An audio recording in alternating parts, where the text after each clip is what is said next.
don't make mistakes. I'm not just like the rest of you. I'm stronger. I'm smarter. I'm better. I am better. Hello, everyone. Welcome to the Next Issue podcast, broadcasting live once again from the Daily Planet. A lot to cover today. A lot of things have happened in the news. But before we get into all that, I always like to catch these guys off guard.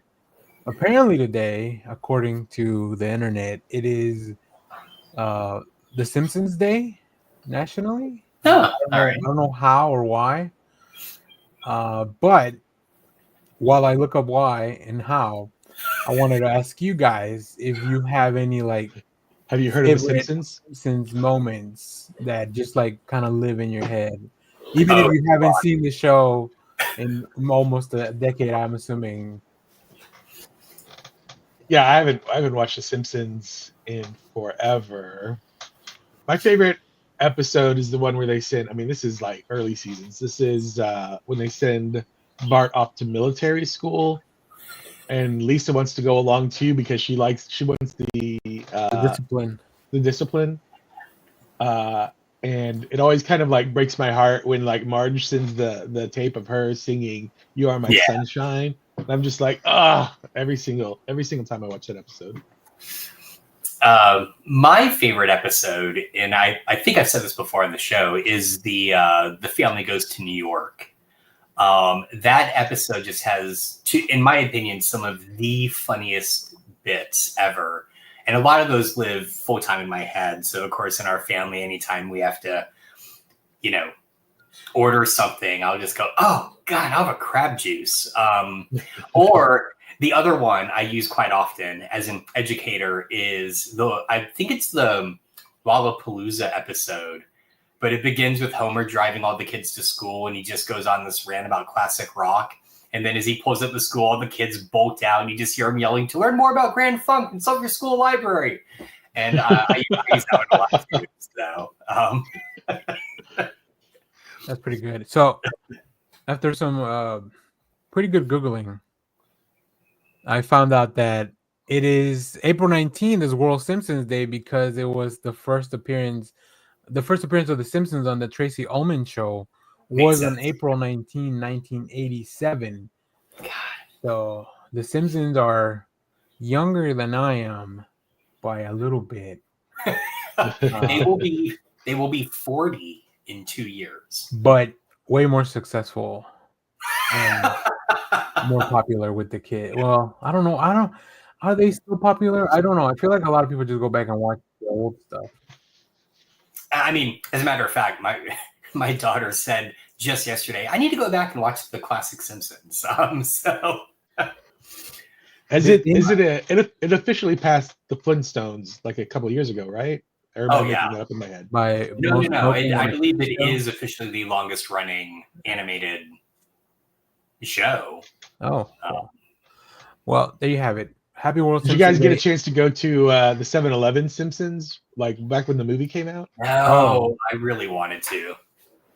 Oh, I guess I didn't name my thing. There is an episode where Homer has to decide whether he wants to tap a keg at work or get dental plan.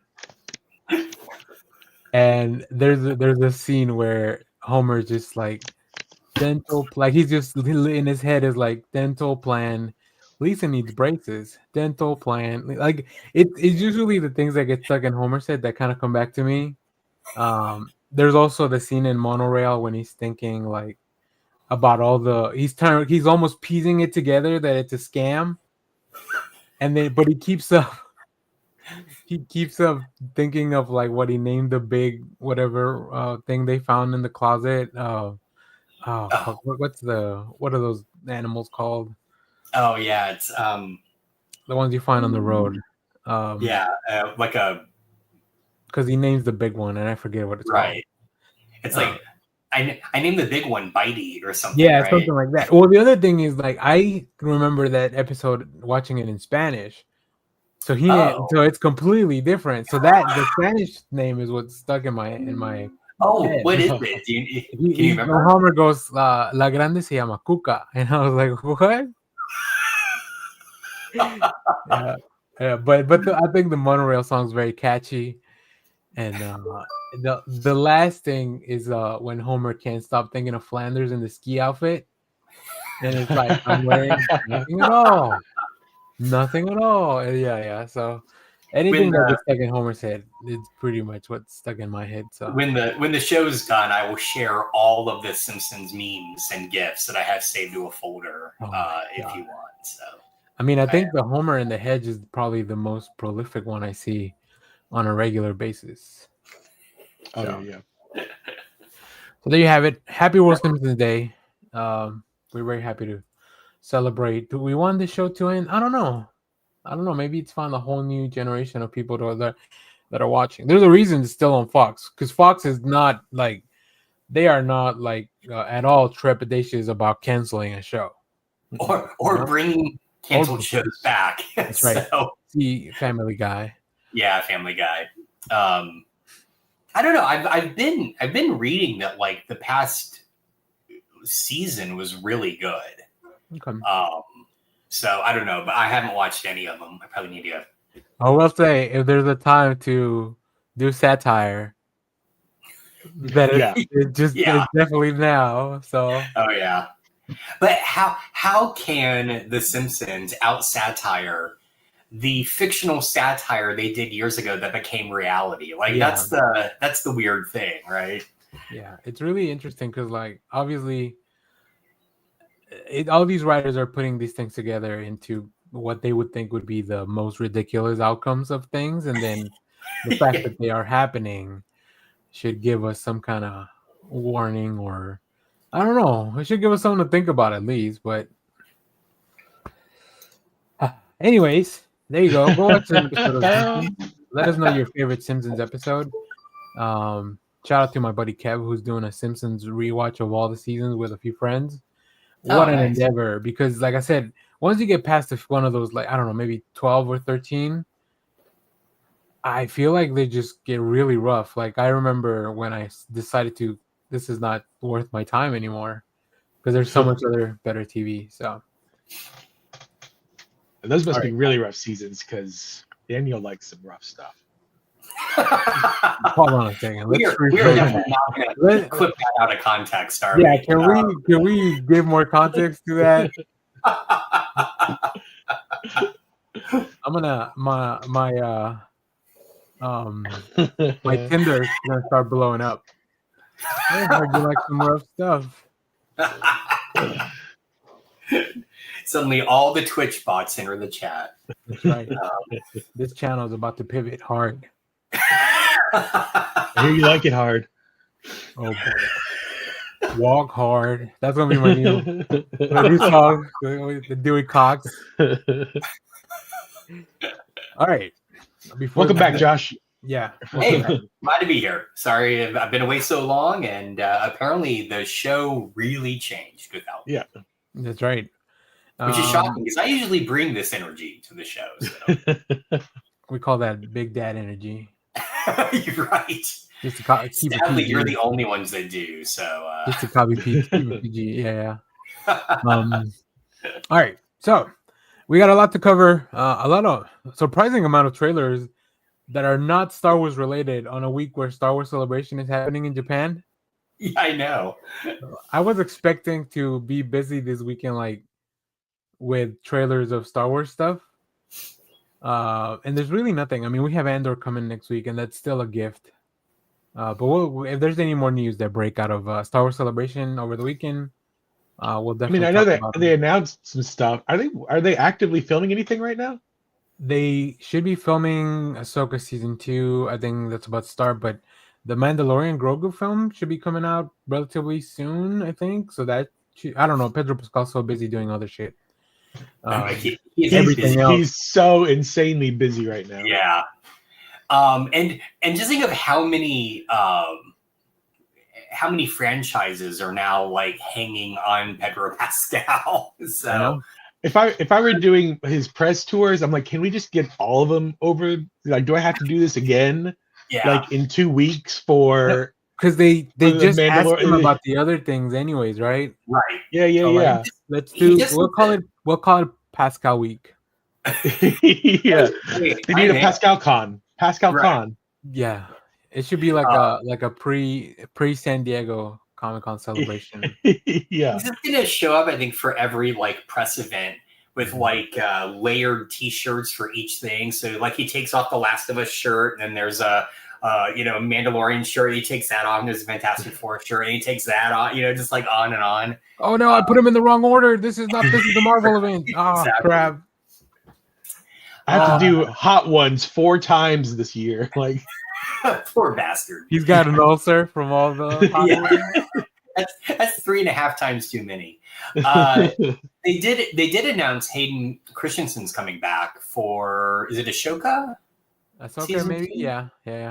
And I just saw that this morning before I hopped on. So. yeah, there's gonna be a lot. Maybe if there's enough stuff, maybe we'll talk about that next week. If we can decide what to talk about, we'll figure it out. But yeah, I'm excited for Star Wars Celebration, especially because they're about to probably announce a bunch of comics that are coming up as well, which I'll probably end up reading at some point. But Star Wars versus Godzilla. Oh, make it happen. They need to. Also, not to spend too much time on this. Why has there not been a Star Wars versus Star Trek comic? Has there not been? I don't think so. You guys tell me. I don't think so. I don't think there has. I guess not. So I feel like there's such different space franchises, right? Well, one takes place a long time ago. Yes, but isn't the galaxy far, far away the one that the members of the Enterprise are heading towards? You need some time travel shenanigans at least. well, Yeah. I mean, Star Trek time travels all the time, right? I think don't they now time travel all the time? Isn't one of their most recent in the early series? So isn't one of their most recent series? The whole thing is that they are now like back to like a few people got sent back to where the other crew was or something like that. I don't know. Watch Star Trek. So, and there's the mirror universe. Like use shenanigans that way. Like I don't know. There's got to be some kind of thing. Anyway, I don't know. Marvel, IDW, get your shit together. I think it's IDW that still has Star Trek license, but we're not here to talk about any of that. Josh, you got a visitor? What's going on? No, sorry, there was a Did loud we noise. see somebody just bust down your door and take you like Taken style? It's like who swatted me? Josh is on his way to El Salvador, I guess. Oh boy. Yeah. Family vacation, Josh? Oh, I wish. Not again. You just came back from vacation, didn't you? Did you not have a trip? No, I was just busy. All those out of office emails are a lie. All right. So what we're gonna start with for real this time. We got a Fantastic Four First Steps official trailer this week, and it was very exciting. I was very happy to see something. I was expecting this later on, like maybe after Thunderbolts came out, but I guess Marvel couldn't wait. I don't know. I mean, it's coming up fast. It's what, June? Yeah. So let's take a quick look. I think we should be all right. The video, my reaction video didn't get any copyright, so we should be okay. So all right, let me know if you guys can hear that. Yeah. Wow, folks, we all know the story. 4 brave astronauts head up into space and come back forever changed. This car? Obvious Superman Our one. city, our planet, owe a debt to these intrepid souls. And while we can never repay them, we can certainly celebrate them. Thank you, Fantastic Four. Thank you. Thank you, Fantastic Four! Please welcome the Fantastic Four.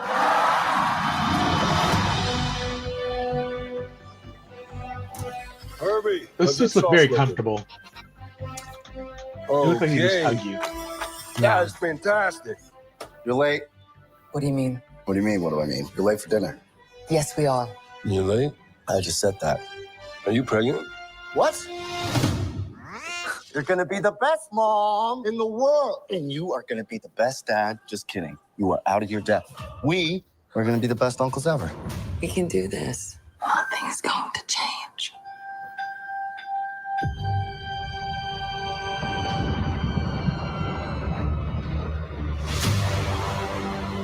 Are you the protectors of this world? Yes, we are. Your planet is now marked for death.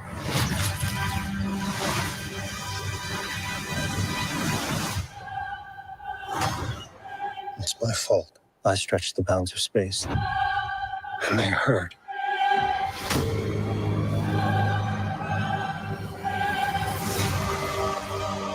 Are we safe? Yes, I don't know. 100%. There's not enough time. I'm not giving up. We will face this together. We will fight it together. As a family.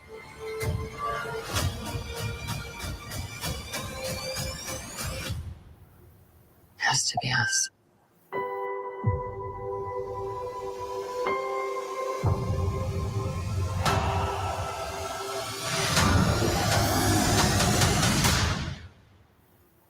We will protect you.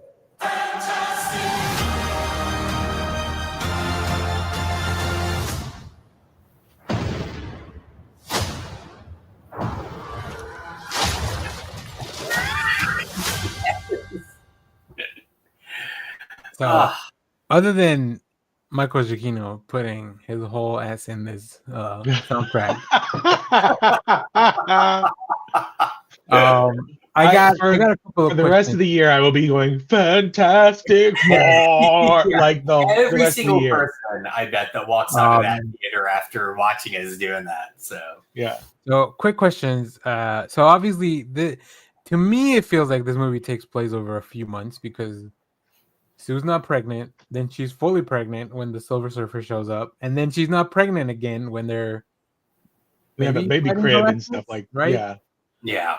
So the fact that she's pregnant, first of all, that's very interesting.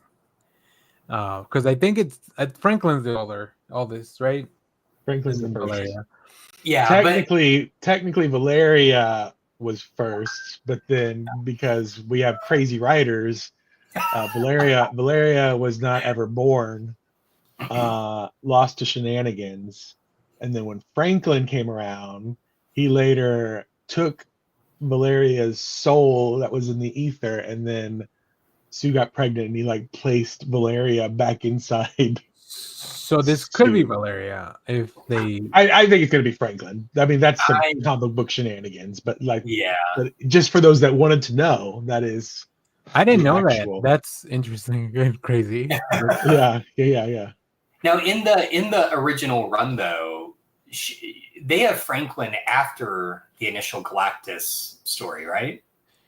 Or is it? Yeah. I don't think she's pregnant. Yeah, Franklin's relatively, because I didn't realize this. Franklin, I went and picked up something. Oh, maybe it's Valeria. Valeria is relatively new because Valeria was like was born during it was like right before the Hickman run, like 10 years before the Hickman run or something like that. In real time, but in comic book time, that's like basically nothing. Was Franklin, and I'm all right, I guess pun intended, was Franklin conceived during the Byrne run? I think so. I think so. I remember him being a pivotal part of the Byrne run, but I couldn't remember if Byrne came up with him or not. So yeah. Leonard Kim saying that he can see making her pregnant again when they move to the main timeline. Or Valeria is already here. Yeah, maybe. We also, of course, get a first look at our Silver Surfer, Julia Garner. Why is it Johnny's first instinct to always go chasing the Silver Surfer? Because the same sequence happened in the second Fantastic Four movie where he's like, oh, but this is Armani. Like, well, maybe, don't wear the expensive clothes. And now he's the only one that can fly. I guess he's the only one that can fly, but it's the exact same sequence where he goes off. In this case, the Silver Surfer goes through a helicopter, and then in the other movie, he goes through like a building, like he just phases through the building.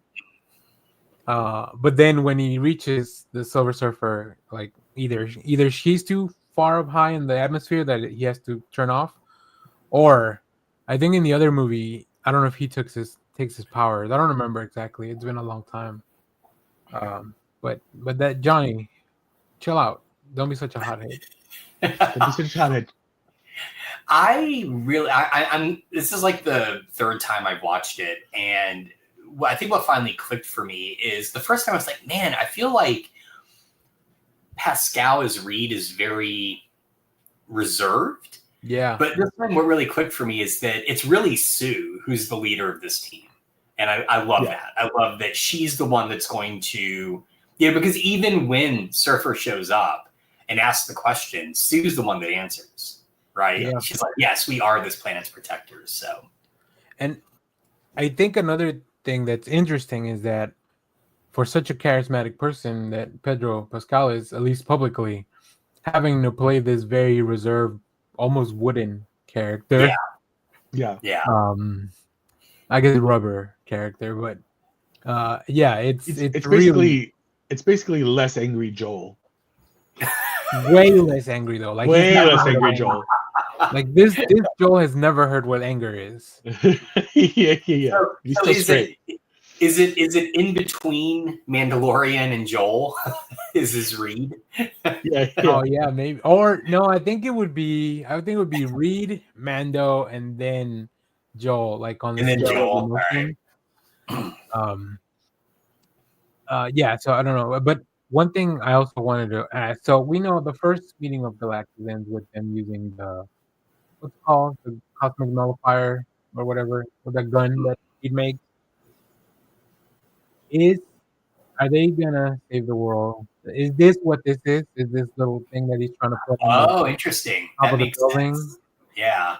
Because we see that they're all fighting, right? Right before this, we see a shot of Ben breaking down going through the columns. maybe take down the building.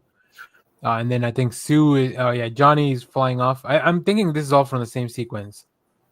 And then Sue, obviously, once again, not pregnant anymore. So this is way later. But she's probably holding debris and stuff like that. But yeah, I thought that was interesting. What do you guys think of the stretchiness? I know we only get like 2 seconds of it. It is our first view of it. Again, I just want to remind everyone we have not seen that in any previous trailer, and it was still only that like split second, right? Yeah. So I had a theory that maybe he didn't even have powers. The first, like, yeah, right. That's right. Yeah, I like it. But yeah, I totally agree with Leonard Kim in the chat. I think Vanessa Kirby, every time I've seen her in a trailer, she is just knocking it out of the park as Sue Storm. Really good. Yeah. Namor was onto something. I get it. I get it. I think this is the movie I'm most hyped for this summer. And it's a big summer, don't get me wrong, but I am dead set for Fantastic Four. I am so excited. I'm excited for this movie. I'm still more excited at this moment for Thunderbolts. Interesting. Only because I feel like Thunderbolts it feels like a more emotional, like I'm more familiar with the characters, obviously, because they've been around, and it feels like they're really setting it up as this kind of redemption arc for all these characters. These loser characters that we're trying to redeem, kind of thing.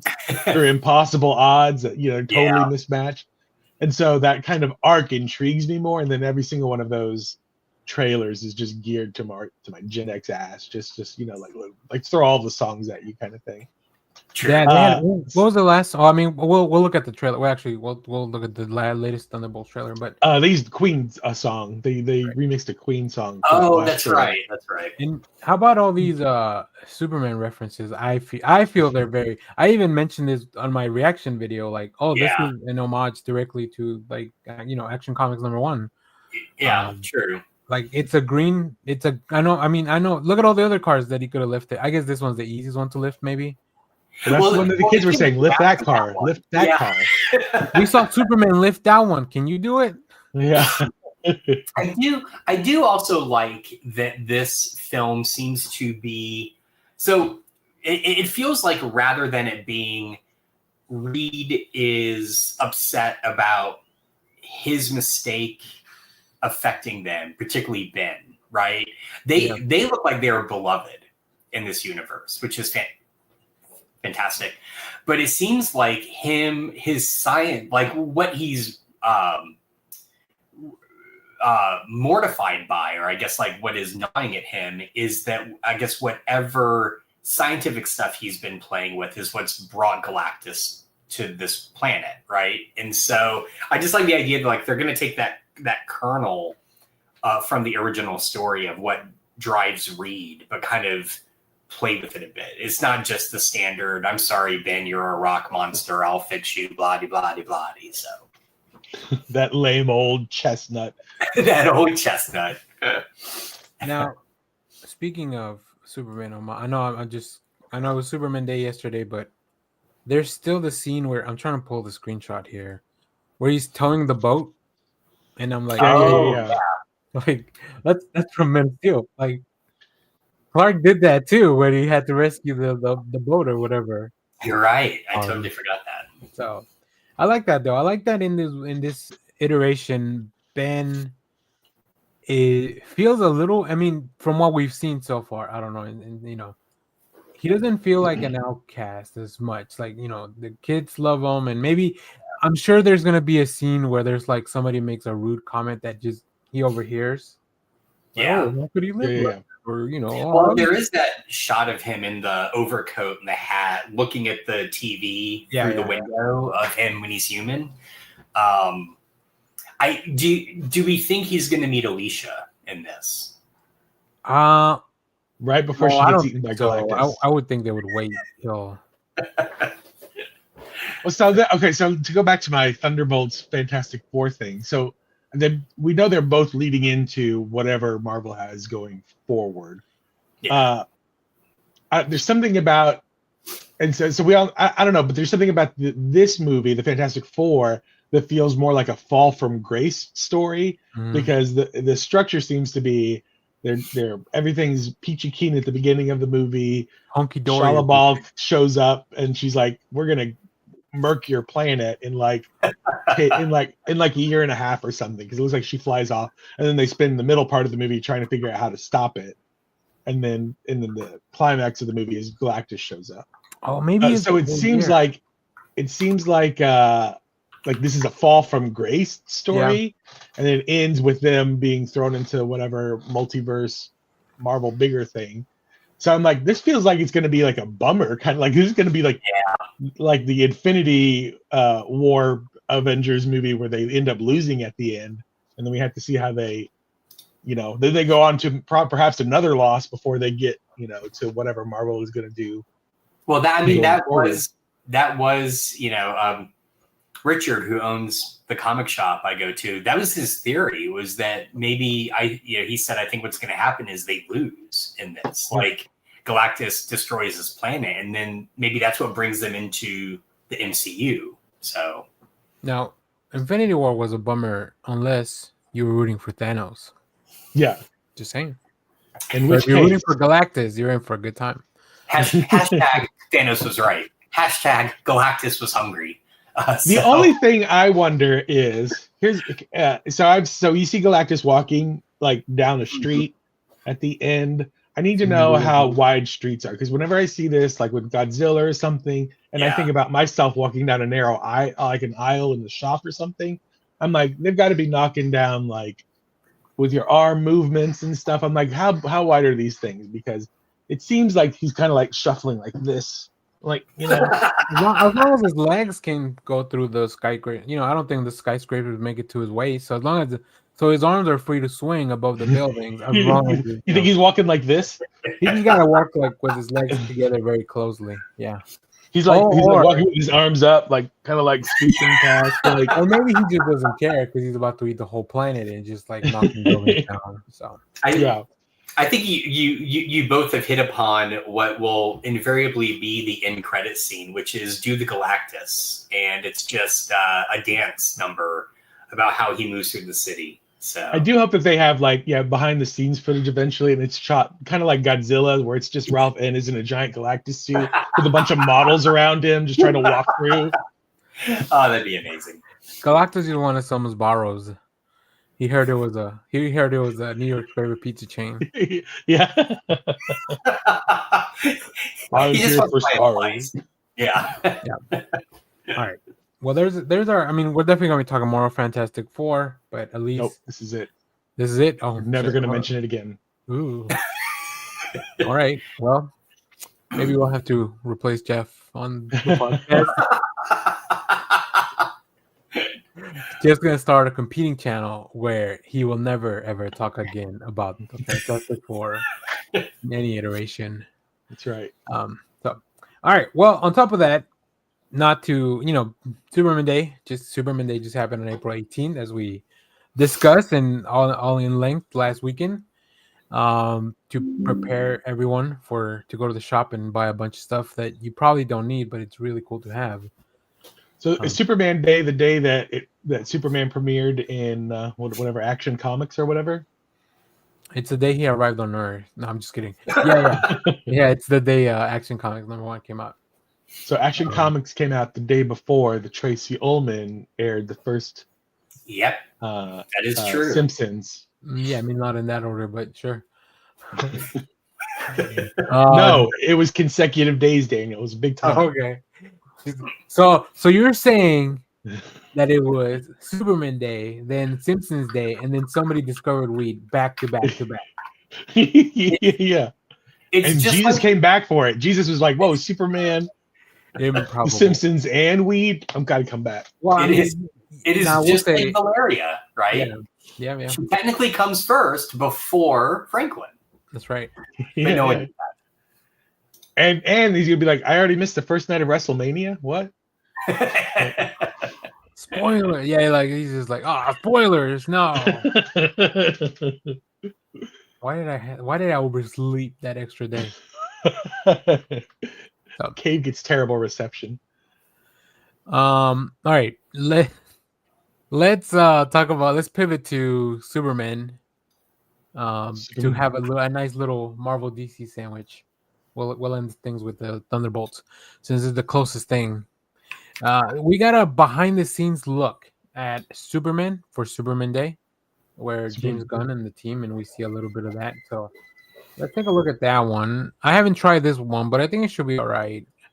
If the stream ends, then give us a minute and we'll come back. But it should be all right. Being a child, I loved the purity of Superman. It was a time when I was starting to understand what movies were. James didn't know that Superman was in his future. He wasn't sure that that was the one he should be doing. And then he called me one day and he said, "I have a way in. I've never heard this. I know what I want to talk about." I had been trying to crack it for years.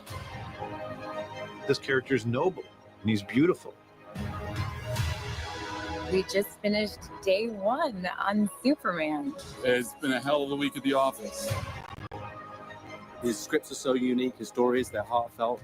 We love the opportunity to play with the incredible DC library of characters and stories, and we really want to do justice for them. Welcome to the Daily Planet. It's been so much fun to have the gang together finally.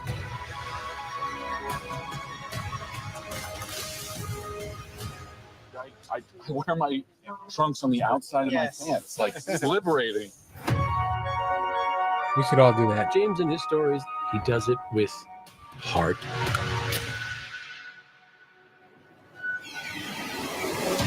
Superman is a character who's good.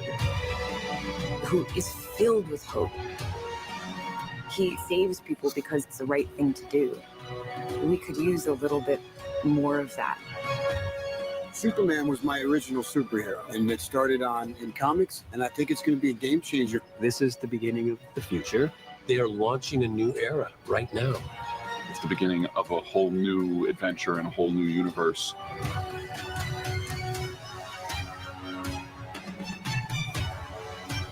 we're just getting started, and we're already deep in the DC universe. In James Gunn, we trust, and I think we can do it.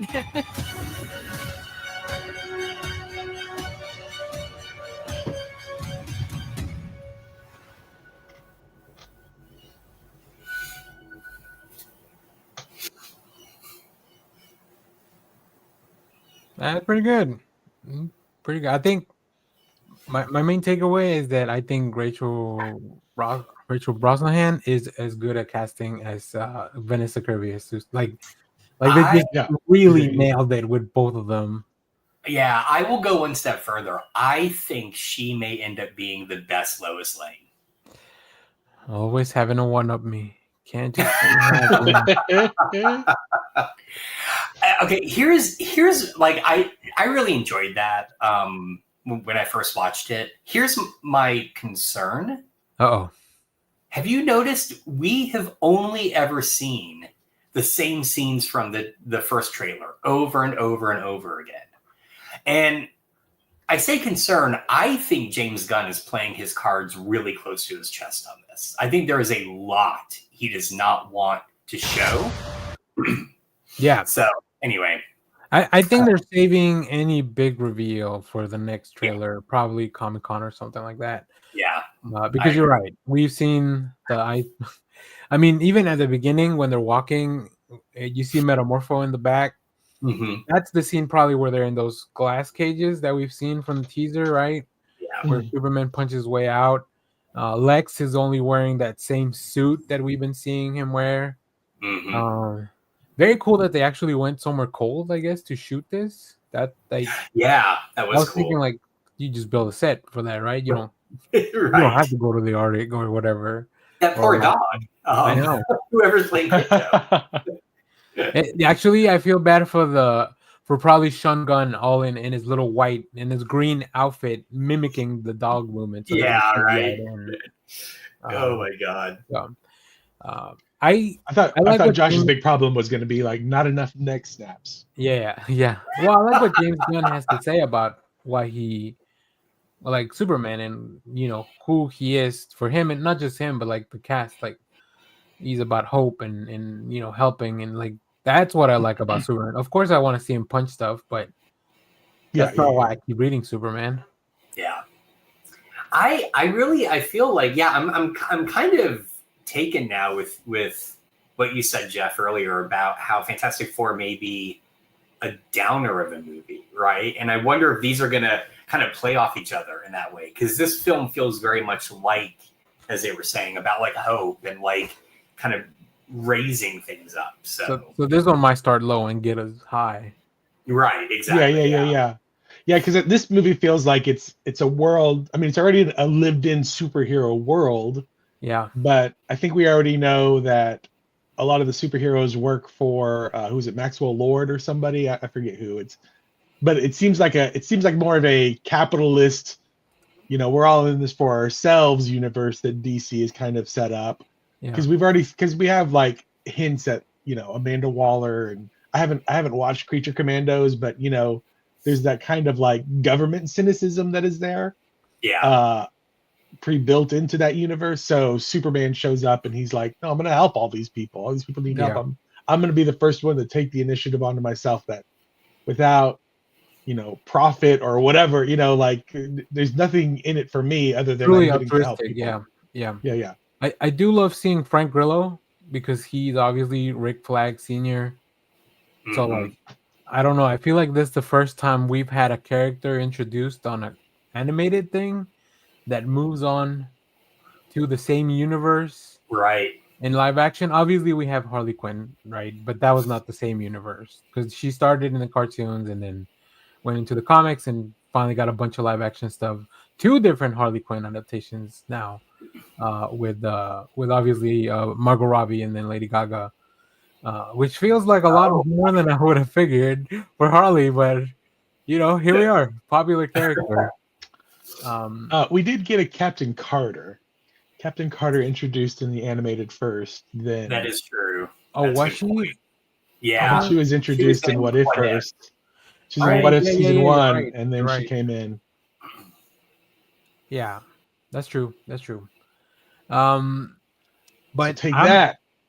I'm pretty excited. I mean, listen, I could argue my way out of that by saying that we met Peggy Carter first in the movie, so that's just an alternate version of it. Whatever. I said same universe, but I'm not petty like that. No. I would have dropped that for a minute. She's on timeout. Jeff is going on timeout. This is what happens when we do a bunch of 2-man shows. That's right. It becomes crossfire. I know we didn't even mean to, and here we are. But yeah, I'm very excited. Metamorpho looks super cool. I love how practical. Metamorpho looks great. Cool. I am so hyped. Yeah, to go back to that, like I loved all the practical stuff. Like, please give us like practical movies again. The robot's practical too. Apparently, like he high-fived the robot. The one that you. Yeah, that was cool. That was really cool. Have you guys seen all the animatronics like from the new Universal Park, like that's been making the virtual clips and stuff like from out? State? So they opened up a the Electric State. They opened up like a How to Train Your Dragon world, and they have all these animatronics that they bring out, sort of like the Star Wars stuff. Yeah, where they would bring all the droids out and stuff. And I'm like, if you can do it in a live action park, why can't you do it in a movie where you can actually control the environment? Yeah. Stop CGIing, They had that Spider-Man thing that they would keep slinging around, right? There was an actor, but then they would switch to an animatronic that would get flung around in the buildings. Flung across like the crash test dummy from Mythbusters, and then Buster. Gunn seems to have really embraced that, so that's great. And I think it's gonna look great. I mean, it will. It's gonna look great on screen. Like you're gonna have a sense that this world is much more palpable. That's kind of my complaint often about a lot of the MCU stuff. It's so CGI heavy that it always has that kind of like otherworldly feel. So. Yeah, both movies too. That at least the first two we've talked about, like very bright overall. Yeah, very colorful, vibrant scenes. Obviously, both have moments where I'm sure it'll get dark. Like the Silver Surfer introduction, the color palette changes quite drastically from what we've seen from that polished 60s aesthetic. And then I'm sure with this too, like whether it's Superman being trapped or even maybe when we switch to Metamorpho, I don't know how much we'll explore that character, but he got a pretty grim past. Like his origin is pretty dark, right? Because they were trying to kill that poor man, and he just happened to turn into Metamorpho.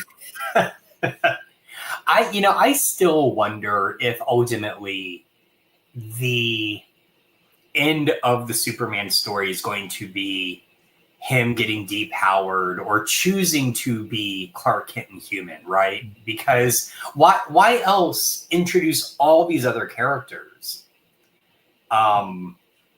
if you have a Superman there, So I don't know. I'm really intrigued to see what he does with it. You're right. DC should just cancel all comics because Superman's got it covered. Superman and the Super Family obviously have got it covered. Damn, I was saying 15 of them around now, so yeah, they got it. I mean, hot Superman summer this year, so we've already talked about all the series that are coming.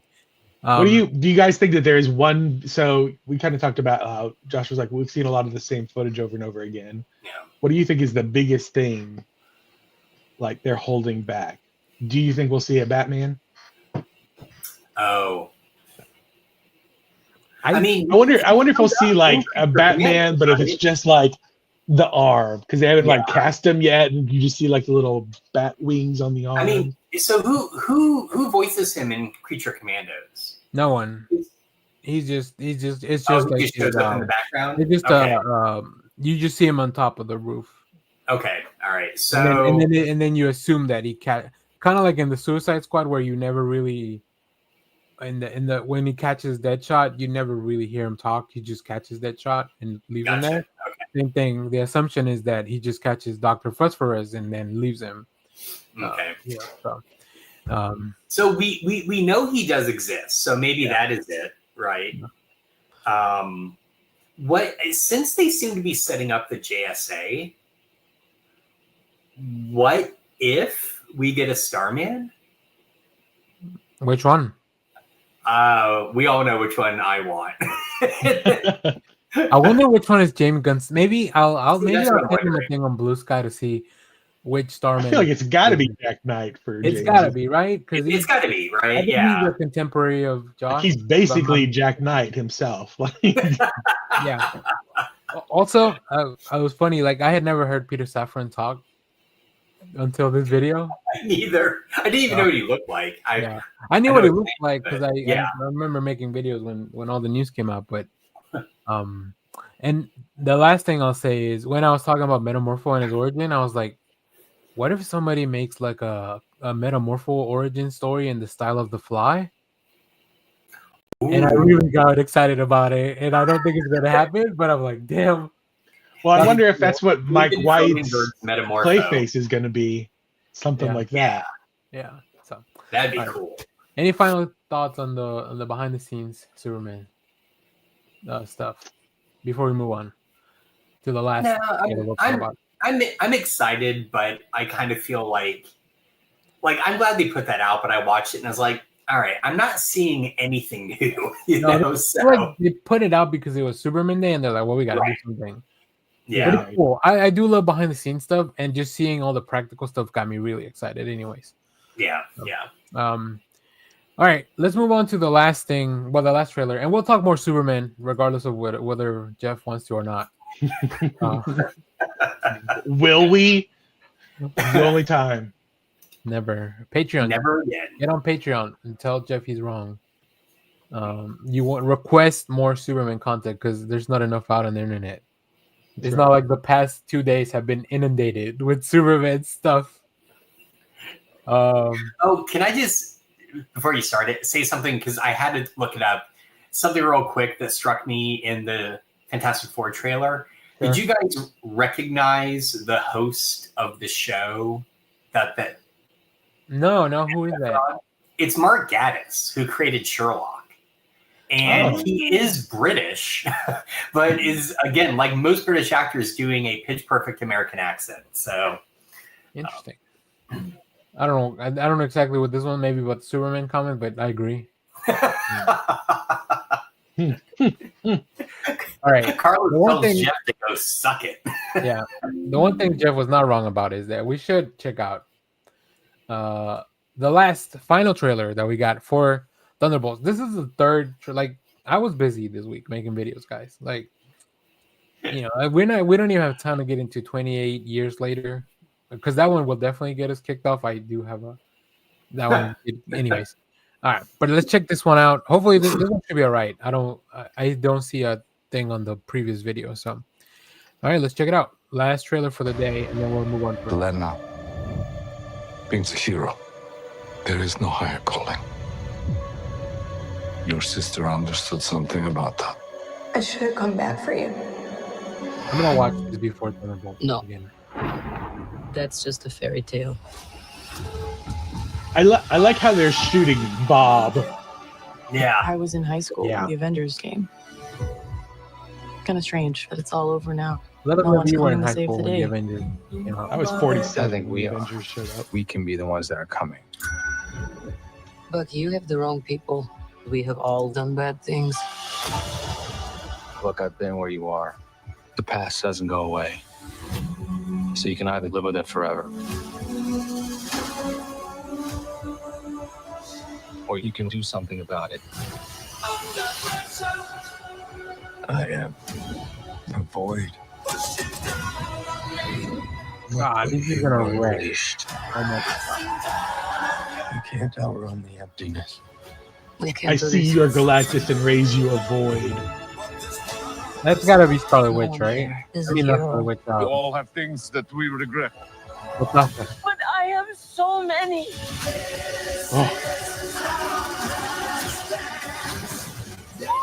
Elena, when I look at you, I don't see your mistakes.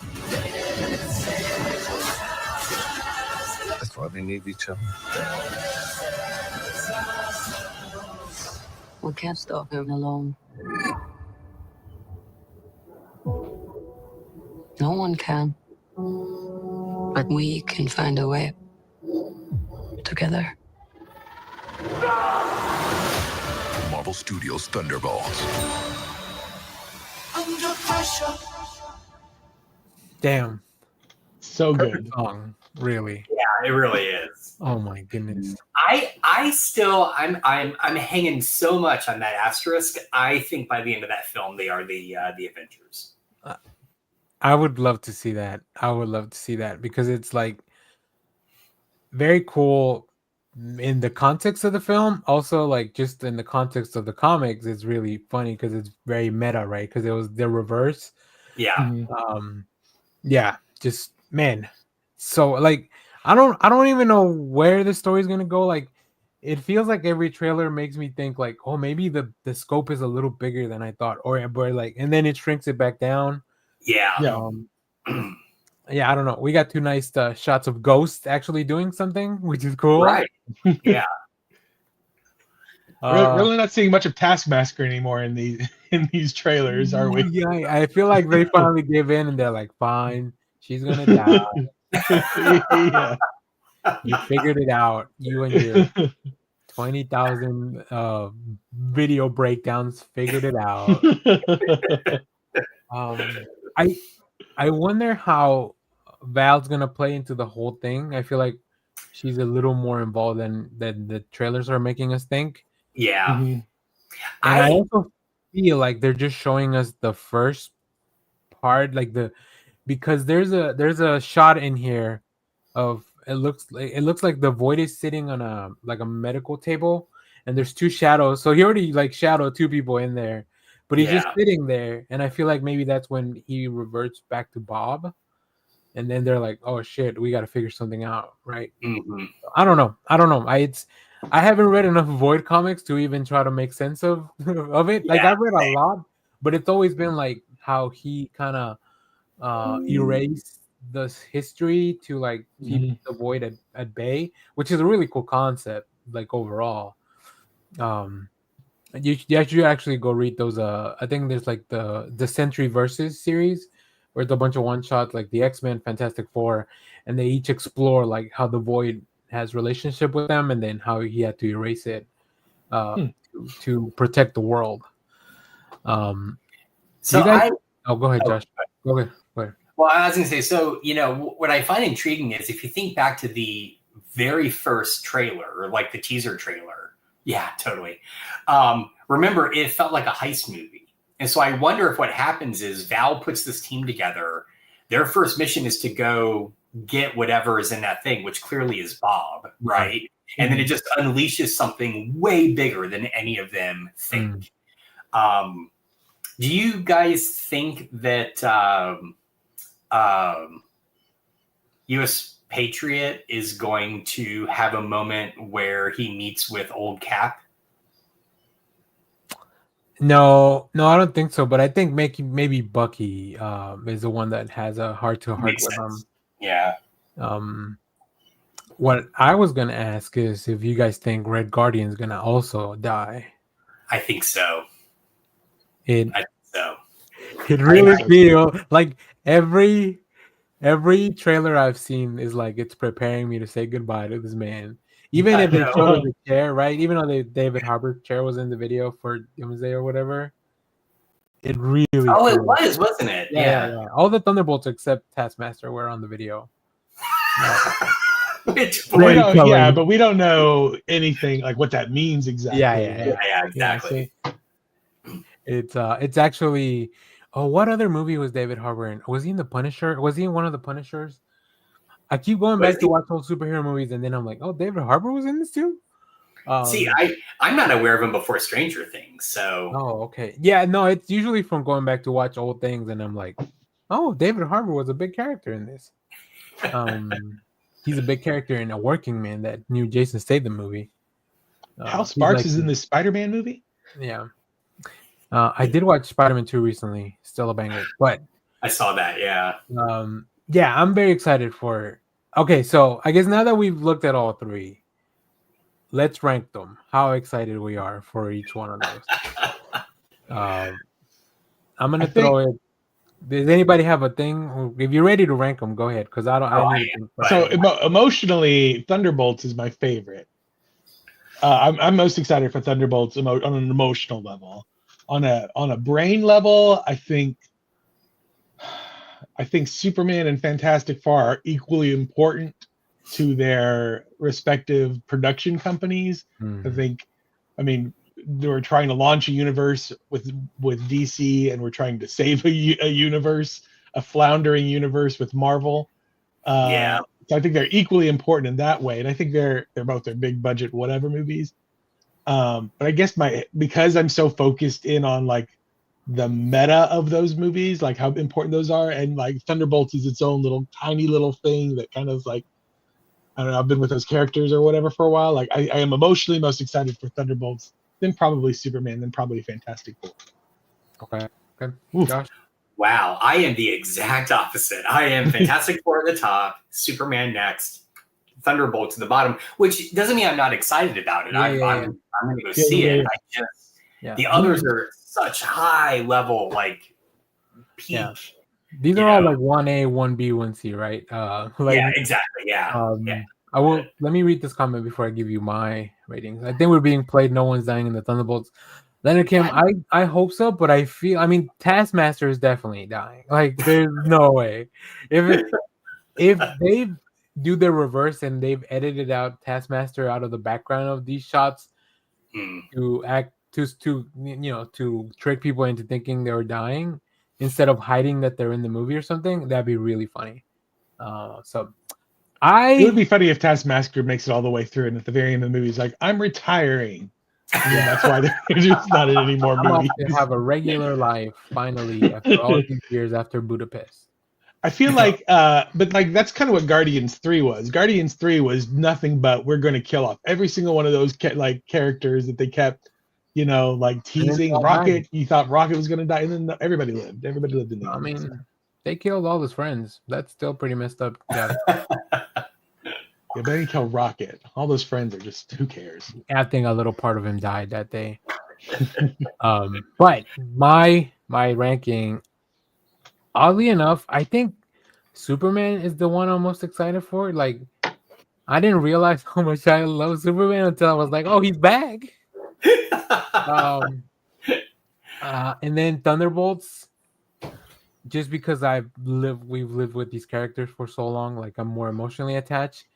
Whereas on the flip side, as excited I am for Fantastic Four, like I've never, like Fantastic Four is not a team or a group of characters that I'm, until more recently now with the Ryan North run, that I've been involved, like more emotionally involved. So yeah, I think as much as I'm looking forward to all three, I think Superman's at the top, and then Thunderbolts, and then Fantastic Four.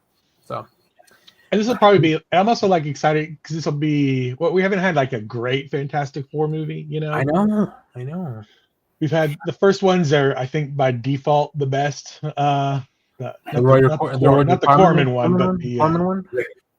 The Corman one by default. The Corman one by default is the best one. That's sad. It is sad, but also true up to this point. Leonard can come back because we're doing our big draft soon.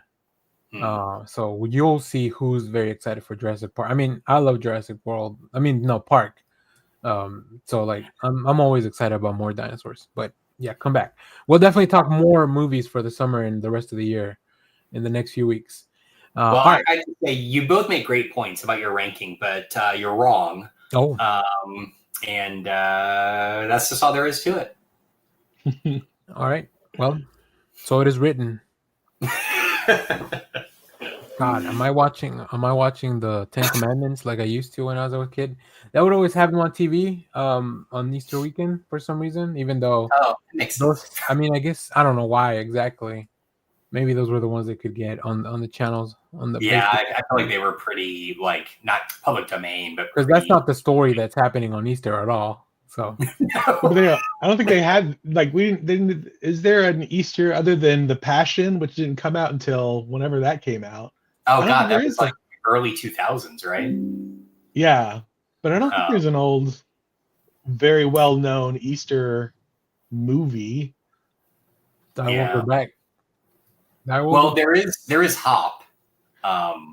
So there's Hop. So the company that cloned the dire wolf is from Texas. Is from Dallas. And the woolly mammoth fur. It's the same. I believe it's the same company.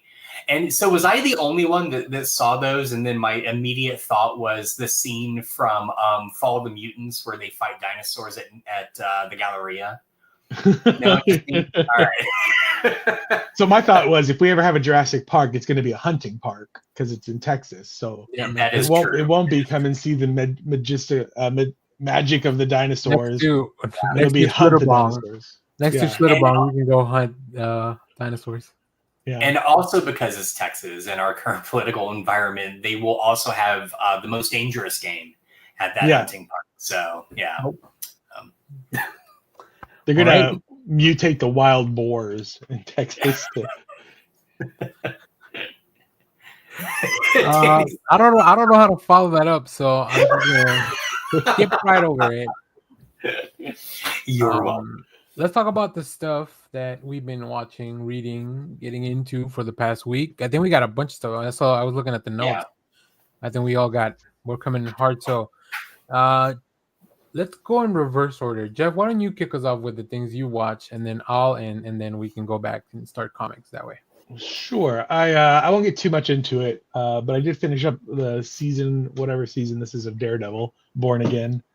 Same here. So I need to watch on the channel. If you want to look at them, I'll be dropping a compilation of all reviews soon. I feel like it was insanely violent for Disney, Marvel Disney. Yeah, especially the last episode. Yeah.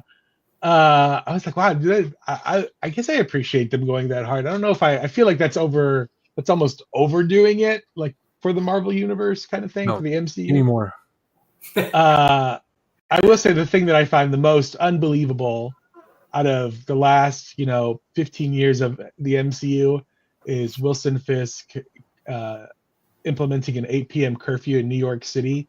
I mean, that's before the Broadway shows get out. Like, that's like, you know how much tourism they would lose if they implemented an 8 p.m. curfew? Like, you would have to have like that's insane. I don't think they did that in like 9/11 or anything like that. Like, I don't think they've ever implemented a curfew, except for maybe like the old riots back during the Civil War days. Like, I mean, how are you supposed to buy M&Ms at the Times Square store if it closes right? at 8? What do you? Yeah, an 8 p.m. curfew. That's when I was like, this show has no credibility for me. I like how in a TV series about superheroes, the least credible thing is the 8 p.m. curfew. The least credible thing is New Yorkers obeying the rules and staying home. Yeah, okay, that's true. Yeah. Yeah, I'm just like, what are you talking about? Anyway, well, we could talk about it in a later episode once you want to do. We'll talk about it when either Josh watches it or whenever he's not here. Whatever happens first. I think we also want to wait for Clay on that one because I know he was very excited about to talk about. We need to start it. Yeah. Yeah, I just needed to get that 8 p.m. curfew thing off my chest because I literally stopped the show and was just like, I need a break. Well, we got one just wrong earlier, and then he's not wrong now. So yeah, you're all even. You're even. I'm even. Whew.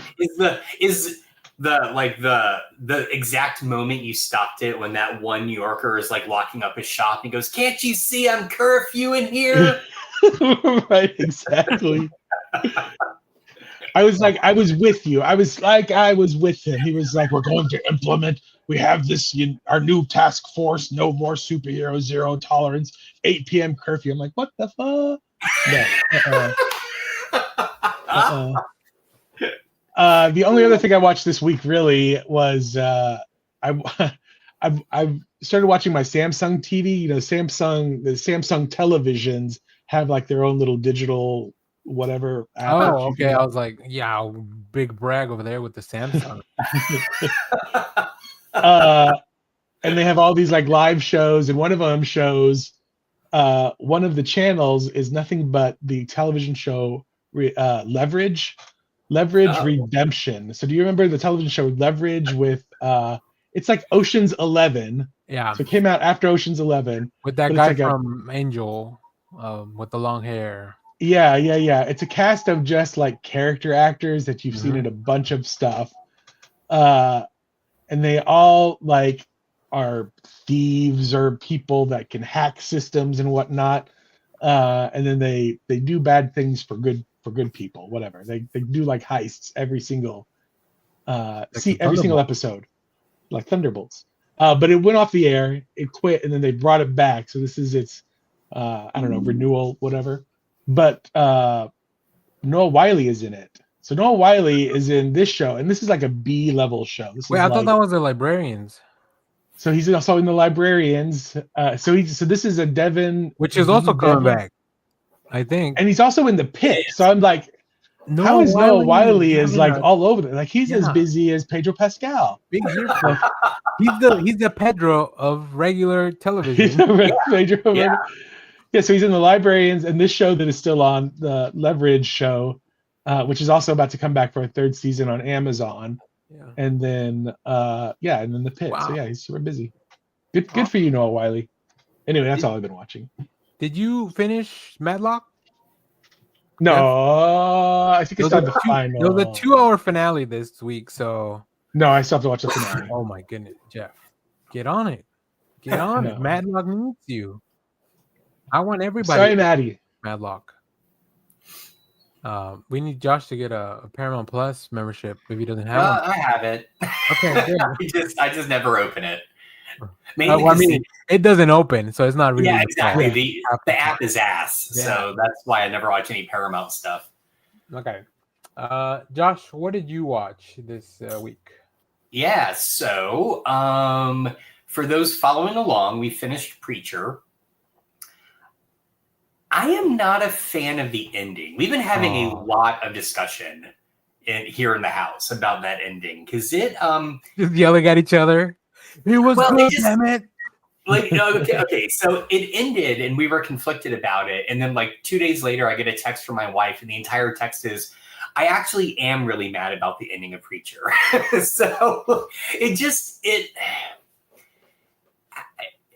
okay. To be fair, I don't know how the comic ends. All right, so I don't know if this is actually like a comic accurate ending, but I just felt like they did a disservice to a couple of characters, and it really pissed me off. So, anyway, I wonder if they ran out of time because they're like, "Oh, actually, you're not getting renewed. So if you want to wrap it up, wrap it up." So if they did, what is really interesting, and I could see that as a possibility. If they did, there is a very long denouement in the last episode. Like I'd say the last third of the final episode is just wrap up. You know, it's just like the story is done. We're just seeing how the characters go after that. And if that is the case, then maybe they had added that all on just to kind of like end it. But I don't know. There is a very last shot that I am both genuinely impressed by and it angers me no end. And so if you watch all the Preacher and you get to that point, reach out to me and we'll talk. So, okay. And for any viewers like me, denouement means the outcome of a complex sequence of events. Professor! Do you want to know where I learned that term? Actually, it's from the Tick animated show. There's a whole sequence of he's like on a cops like reality show about superheroes, and just the end shot is him climbing up the building. He's like, so now we're at the point called the denouement. Yeah. I think I can now mark this as an educational video. Yeah, hey, do it. So that Tick anyway, cartoon show. Did you guys ever, Josh, Dan, have you ever seen the Tick cartoon show, the original Tick cartoon show? Yeah, a little bit. So good. It's so good. And the live action with Patrick Warburton is real good. I watched a little bit when they made the new one that was coming. I checked out the old live action, and then I checked out the cartoon a little bit. I mean, it goes, honestly, the cartoon is the best adaptation. The Warburton one is the second best, and the Amazon one is just weird. But yeah, I had both seasons of the cartoon on my Plex. So if you've never seen it, go check it out. It is so good. But the only other thing I've watched is we watched the first episode of the new season of Hacks last night. And that show is so great. I mean, the actors are great. The writing is great. I think by season 4, it's pretty clear it both ups the ante, I think, of everything they've been building up to. So I will be interested to see if this is the last season, because it feels like it's going to be the last season, right? With just the plot. But I've also noticed every season begins with just the 2 main characters hating one another. And so I'm really kind of curious to see how they resolve it, because they always kind of resolve it each season. So yep. I love that show. I started watching it earlier this year when Gene Smart won an Emmy for it. Oh, so deserving. I guess this is good. Which I should have known because Gene Smart's in it. And then I just binged like 3 seasons in a week because they're just 30-minute episodes, and it's like 8-episode seasons. Like it was very easy to get through, and it's really funny. And you know what? If you want a show that's free of denouement, Hacks is for you. God, this is going to be the graphic novel version of Proust all over again, isn't it? That's right. That's an inside joke for our viewers. All right. As far as myself, I also watch Hacks. More on HBO. I checked out the premiere of The Last of Us season 2, another Pedro Pascal joint. I need to watch that. We got a full review on the channel, so I won't trouble you there, except that it's very good. I really like that show, and I never played the games, but I watched my brother play them, and we talked about what was going on because it was such a good story, and like I know what's coming, and even though I know what's coming, like it's still pretty good. So yeah, go check that out. We had some more finales. We already talked about Daredevil. Also, The Wheel of Time season 3 ended this week.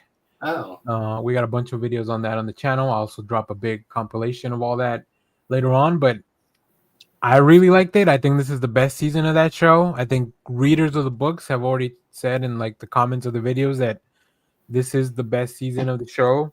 So if for whatever reason you stop watching, like watch it again. This show, like if you want some like high fantasy that looks pretty cool and there's a bunch of magic and there's a bunch of really great performances, like yeah, who would have thought that what's her name from Gone Girl, Rosamund Pike. I never would have imagined she'd be in a show like this, and she's great as one of the protagonists. So you also reminded me there is currently a Humble Bundle. For $18 you get like 17 books in the Wheel of Time series. So books. I don't know what I would do with them. Yeah, I know. For others, let's say, if you're interested in say the original books. So some of those books have denouement. Is it the same in a book? Is it also called the denouement? I don't know. That I don't know. It's a literary term, right? It's a literary term. Yeah. Okay. Yeah. Welcome back to Literary Corner with Jeff and Josh. I won't put myself in that corner. I'll just watch from afar. You can participate. You read books. They just had pictures, like comic books. Yeah, right. All right. The other thing I watch on Apple TV before I get to the movies that I went to the theater for, there is a 2-part series called Number One on the Call Sheet. The first episode follows the experiences of Black male actors who paved the way for today's Black American stars in Hollywood. It's directed by Reginald Hudlin, and it's really good because if you don't know about the history of Hollywood, or if you know, but even if you know about the history of Hollywood, like a lot of the stuff doesn't really get mentioned, doesn't get talked about. And if you think that, any of those people had it easy going into the business, they did not, because Hollywood did not put their faith in them. They didn't want to believe, they just did not feel that Black actors would sell movies, especially, in other countries. So they kind of had to make stuff for themselves and make a place. And then they're like, oh, wait a minute. Once Hollywood realized we can make money, then they got more involved. And then the second episode, it follows the achievements of Black women. And so if you thought the Black men had it hard, wait till you watch the second episode. The second one is directed by Shola Lynch, and it's just really good. And then like all these people that are in here, like you see them and they're like, yeah, they've been around forever and they're great stars, but it's really cool for them to hear them talk about like their own inspirations and how all the struggles that they had. It's very interesting. Yeah, I think I really like the second episode more because I feel like a lot of the stories from the men I was already kind of aware of, but like obviously I never dove deep into the career of a lot of these women. So yeah, it's very good. It's on Apple TV Plus. They're like 2-hour documentaries each one. The Rock's in it. If that makes you want to watch it. If you're like, this is heaven of action, well, The Rock's in it. Will Smith's in it. Like, you know, Denzel. We have Fox. We have Viola Davis, Cynthia Erivo. Like, just a whole list of names that, if you just think about it, they're like, oh, those are all the people that have been in all these movies for the past 20, 30, 40 years now. So yeah, it's really, really good. I think from what I heard, Halle Berry is still the only Black woman that has won the Oscar for leading actress in a movie as of today. So that is shocking. That is like so usually, shocking. yeah, like a lot more women have won it for supporting, but for like lead, Like best actress, it's yeah. Halle Berry. So they talk about a lot of that stuff. Wow. All right, and then I went to the movies last weekend after we recorded, and this weekend. I am so excited to hear about one of these. Josh obviously very excited about Drop. No, not that one. I did watch Drop. That's the movie about like somebody keeps airdropping things on this woman's cell phone that she's on a blind date, and they ask her to tell her date. That's a movie that only works for people. Like I saw the trailer for that movie, and I'm like, I would never accept a random airdrop. Like, everybody in my family would be dead. I would be dead. Everybody would be dead because I would just be like, I don't even know. Like I would like glance at my phone and be like, because you still have to click the thing to see the message. I would just be like, I'm deleting it. Like it would go in my head. It's like every single spam call, every single like, hey, have you still signed up for insurance yet? No. What do you? You're instantly deleted. I don't even care. I just would not go on a first date to such a fancy place. I feel like that, especially with somebody that from a random app. So that's the main thing that would probably stop me from getting dropped. But yeah, it's actually pretty good. It's 90 minutes, perfect length. It goes exactly as you think it's gonna go until it doesn't go the same way. Like the trailer shows you enough to like get you invested in the film, but then it's like, we're gonna actually let you figure out the rest on your own. And it's, I think it's got some fun performances. Bear McCreary's music is like really adds a cool layer on top of that. So yeah, I really enjoyed it. It was time I was between that and Warfare because they were both 90 minutes. And as much as I wanted to watch the Amateur, the Rami Malek movie, that one is 2 hours, and I was like, that's a lot more time than I want to spend on a Sunday at the theater. So the Drop was perfect because I only went to watch that one because it was on first. Like otherwise, I would have ended up watching Warfare. But the movie that Josh is probably very excited for me to talk about is what I consider now the best movie I've seen for 2025 as of this weekend. Previously, it was Black Bag, the Soderbergh movie with Magneto. But now it's Sinners. It stars Michael B. Jordan, and then a whole bunch of other people, and done by Ryan Coogler and the team that that's doing Black Panther movies. It's freaking cool. Like, oh my god, there are two sequences that just kind of blew my mind. It's like, how do you even put this on film? The story's very cool. Like, yeah, it's Michael B. Jordan is great in both roles. So I don't know. I don't want to tell you guys too much other than you need to go watch it. I'm trying to find out if they have it anywhere playing on the 70mm, like the format. Because Ryan Coogler was talking a lot about the formats and how he was shooting things leading up to the film. So I think I might try to go to that Cinemark in North Dallas where they have the real IMAX, the one by Titan. Oh, right. Okay. Oh, yeah, that's right. They do have an IMAX. That's like a real IMAX. screen as opposed to the smaller IMAXs that you can see at North Park or those other AMC places. Yeah. But yeah, it's really good.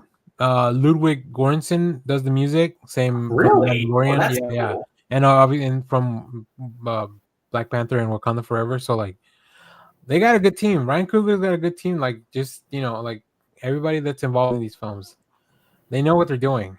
So I highly recommend it. Also, I mean Haley Steinfeld turned me into a vampire. I don't care.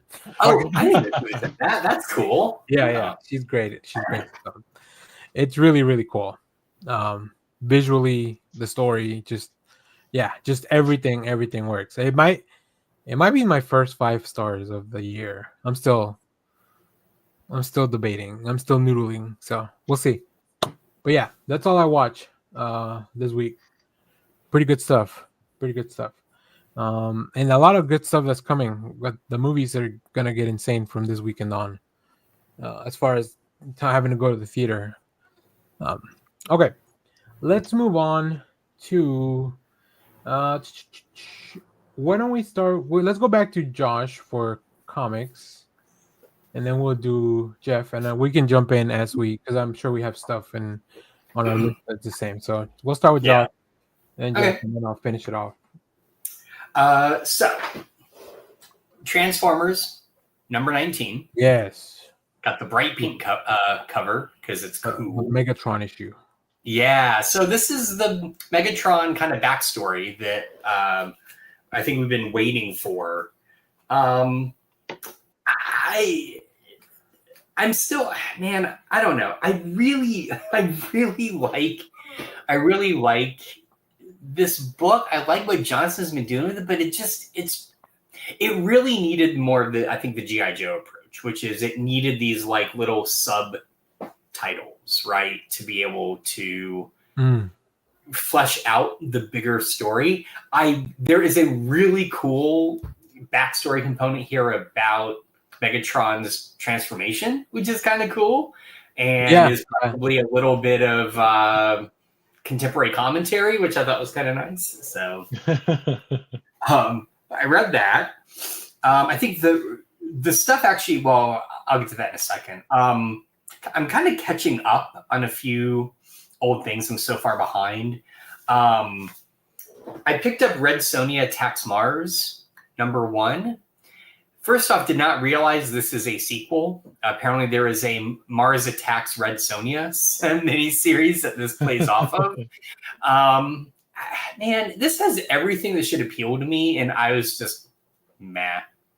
Bummer. I know everything in this should be like, I am totally on board, and it just left me kind of like uncaring. So anyway, oh well. Solomon Kane. So this is the first comic miniseries spinoff of another Robert E. Howard character from the Heroic Signatures line. So the same people doing the Conan comic and the Savage Sword magazine. This was great. And I honestly, it's a little dense to get into, because if you don't know anything about Solomon Kane, you have kind of like a big hurdle to get over. But what I really love about this is the way, and so it's written and drawn by let me find his name, hang on, by Patrick Zurcher, who actually was doing Solomon Kane stories for Savage Sword when it first came out. He does something that I really like, but again, it makes the bar of entry a little high, which is a lot happens in this issue. There's a lot of moving parts, but what I think is really great is he's structuring it like a prestige miniseries, right? So like how you'll get that first episode of like a prestige series and you're like, who are all these people? Like, what the fuck's going on, right? That's kind of how he sets this up. And then by the end of it, it has a really cool callback to the Conan stories. Nice. So if you've been reading those, I highly recommend picking this up.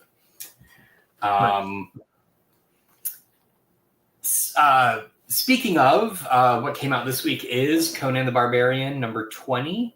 I got this cover because I love old mastheads. Yeah, I see that. It looked old.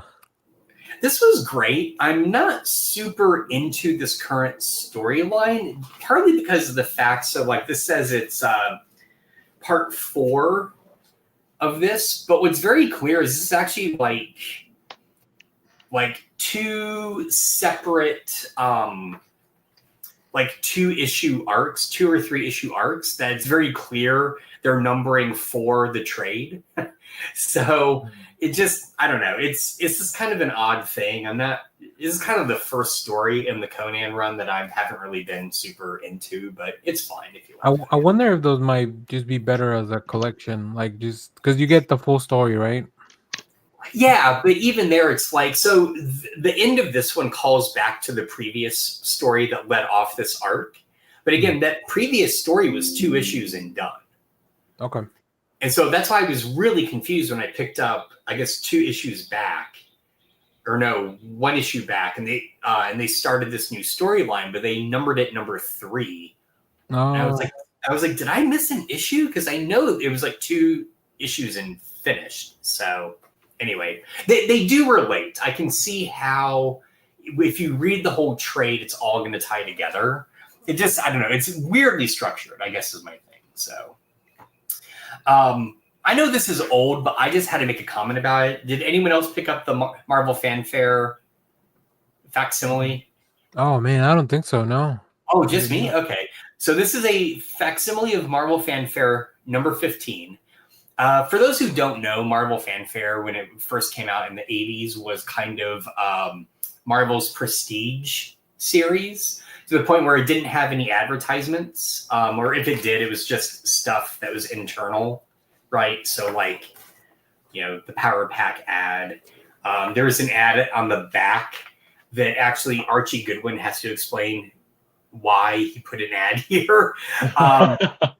But what I love about this, and clearly the reason it gets reissued, is because the main story in it is this just classic story by Barry Windsor Smith, where Johnny is pranking Ben, right? So it's an April Fool's issue, right? And I think this actually came out around April Fool's Day. But I want to mention it because the thing that I found so fascinating is the backup story is a short Daredevil story. And if you read this Daredevil story, what is really interesting about it is basically a Will Eisner spirit story. Oh. It has the exact structure of a Eisner spirit, like 7-page thing. It has this kind of like twist moral at the end, but Oh, I lost him. For a second there, I thought I was the one. Great way to go out, though. Look at that. Yeah. He looks like he's like, and this is my comic.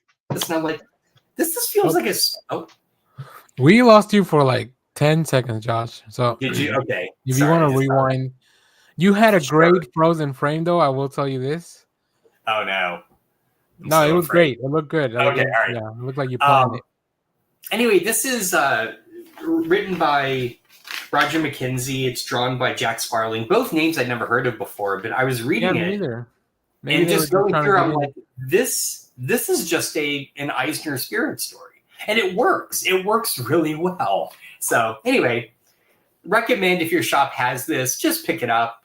You'll love the Johnny and Ben story. I guarantee it. It's a lot of fun. But just read it at the end and then go read some classic Will Eisner spirit. It's good stuff. Is the cover... They're coming out with new Marvel fanfares too. Oh, are they? Okay. Yeah, I keep seeing an ad in some Marvel comics that have like, there's a new Fantastic Four Marvel fanfare that's coming out. Oh, I do remember that. You're right. Okay, yeah. Nice. And then finally from this week, Hulk versus Godzilla. Yeah, I'm with Jeff on this one. Not a fan. Really? I like this one more than the other one. You like this more than the Fantastic Four one? I mean, I thought it was funnier at times, and I don't know if it's intentional, but maybe the way it is Gary Duggan, right? Yeah. The way Gary Duggan writes Thunderbolt Ross in my head sounds identical to the way this character is portrayed in the Venture Brothers. Oh. It's that voice. But yeah, I'm with Jeff. I thought this was just kind of Oh. After reading the Fantastic Four Godzilla one, I was just like, oh, they're not. Well, I enjoyed it. So I talked to Daniel about it before I read it, and Daniel was not as much of a fan. Yeah. Of the of the FF one, and I read it, and I, Josh and our love for Ryan North is no secret, and I enjoyed that he was writing them differently than how he does in his normal FF book. Yeah. I was excited for the John Romita Jr. drawing Godzilla, and it felt like John Romita Jr. getting his mail-in stuff, that he's kind of just like, I'm gonna scratch this out.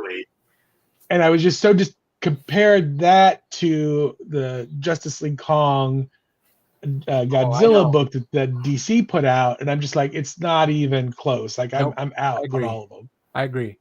I agree with that for sure. Like if I had my pick, and they're doing more. Godzilla's fighting the Justice League. Yeah. Oh yeah. Yeah. I know. I mean, yeah. I saw that too. I'm excited to see. Yeah.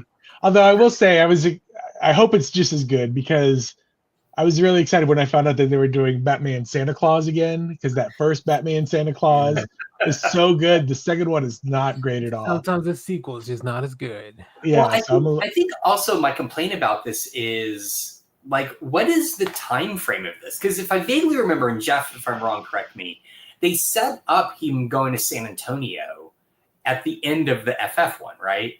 Like, there's some mention of San Antonio. So then here he's in San Antonio. Oh, really? I didn't even think they were connected. Yeah, see, but this very clearly takes place like in the 80s. I mean, it's not, There's no way they're connected, because the next one's Spider-Man. If however Godzilla ends in this book is going to fight Spider-Man next, Spider-Man he's fucked. Like, yeah. But in Spider-Man in the Venom costume in that issue? I don't care what costume you put on Spider-Man. Yeah. Like, you need to put on a Godzilla costume for him to even have a shot. Well, although at the end of this they both depower. Sorry, spoilers. Well, right. I mean, yeah, I guess, but doesn't that mean that the Godzilla's staying with the powers like the Hulk, right? Just because they go back to normal doesn't mean that they don't have the. What if it's cosmic Spider-Man? I feel like, I feel like Godzilla gets angrier a lot easier than the Hulk. And nuclear. That's right. But yeah, like I said, it was. I just think I liked it better than the Fantastic Four one. Okay, I'm a big fan of Thunderbolt Ross and his nonsense, and then how it always comes back to just bite him in the ass. Because exactly. You have a guy working for you named Demonicus. Like, how do you think that's gonna go? Like, but I did. Oh, it's gone. Sorry, I had a thought. But then I did also read this, but I know we're going to talk about it. So we'll talk about it maybe next. Oh, I guess, I don't know. All right, here's what we're going to do, Jeff. I'm going to redeem my digital copy, and I'm going to let you log into Marvel, and then you can read it, and then we'll talk about it. So you don't have to buy it still. I might, if there's still a copy, because I was going to pick up. I mean, like I said, I flipped through it when I went to pick up my comics. If they had the Felicia Hardy cover, I would have definitely picked it up. But they didn't have it. All they had left were the main A covers. So I was just like, do I want to buy it again? Okay, I'll tell you who I would love to see that Spider-Man. Because before we went on the air, I said this is who I would, if they were to bring this writer on to Spider-Man, I would read Spider-Man. And I'll go with Josh's suggestion for artists. It'll be Mike Allred art. It'll be Matt Fraction writing Spider-Man is where I would I would go back. Do you want a kind of like mundane day in the life Hawkeye style? Yeah. Hawkeye style, like And I think he's really good at like Peter. I think people love to put Peter through his paces, and I feel like it's too much, like that Parker look is like they're, whatever, they're like, they just kick the shit out of Peter. And I feel like Matt Fraction would do a thing where it feels more like the Peter Parker look, where it's not like everything is so dour, but he's just like, I got splashed on by a car kind of thing. Like it'd be more mundane. They would make him wear a Spider-Man no more shirt. Like yeah. I will say, to Joe Casey's credit, this is just like the first panel. The Parker luck is brought up many times in this issue. So and if you like Pepe Larraz, like Oh, the art is fantastic. It's really good. Yeah. But yeah, we'll figure it out. We'll talk about it for sure. I'll make Jeff read it somehow. I mean, I did redeem mine, so if you want, I can also give you my login if you want to read it. We're just gonna, after we get off the air, I'm just gonna hold my copy of the He's gonna story time. He's just gonna read it out loud to me. I'm sure there's already a YouTube video with the comic on it because people just do that. Where He's gonna go when it's time to turn the page. You know, just like those old. He's gonna make a whip sound. Alrighty.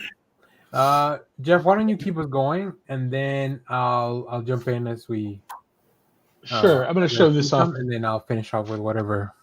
I went to a vintage toy collection right after last Sunday, and I was able to pick up this Taco Bell Batman cup. That looks pretty good. Like it doesn't. Yeah, from those cups go like Really? they lose all color like after the first wash. Yeah. So it's got the specs on the Batmobile there. Nice. And that also speaks to a time, and I think I'd be curious if Danny knows this. Taco Bell was kind of way more popular in the late 80s than places like McDonald's. When people hadn't discovered real Mexican food. Yes. Right. Sadly true. Very, very true. Yeah. Oh, I bet it's because it's with lead paint that it still holds on. Maybe. Now I think there are a lot of these things get washed off because people put them in dishwashers and the water is too hot and stuff like that. So you always got to hand wash these people. I can tell you that the engine type is a jet turbine engine for the Batmobile. It has 1,500 pounds of thrust, whatever that, at 103% ROS, whatever that means.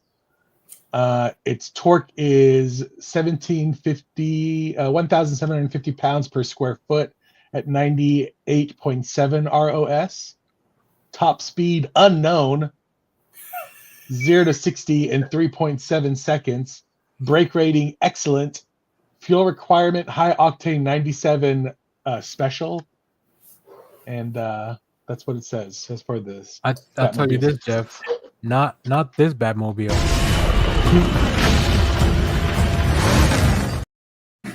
The specs went up, baby. Specs went up since 1989. All right, let's get into some comics. We read the newest issue of Absolute Flash number 2. Love the artwork.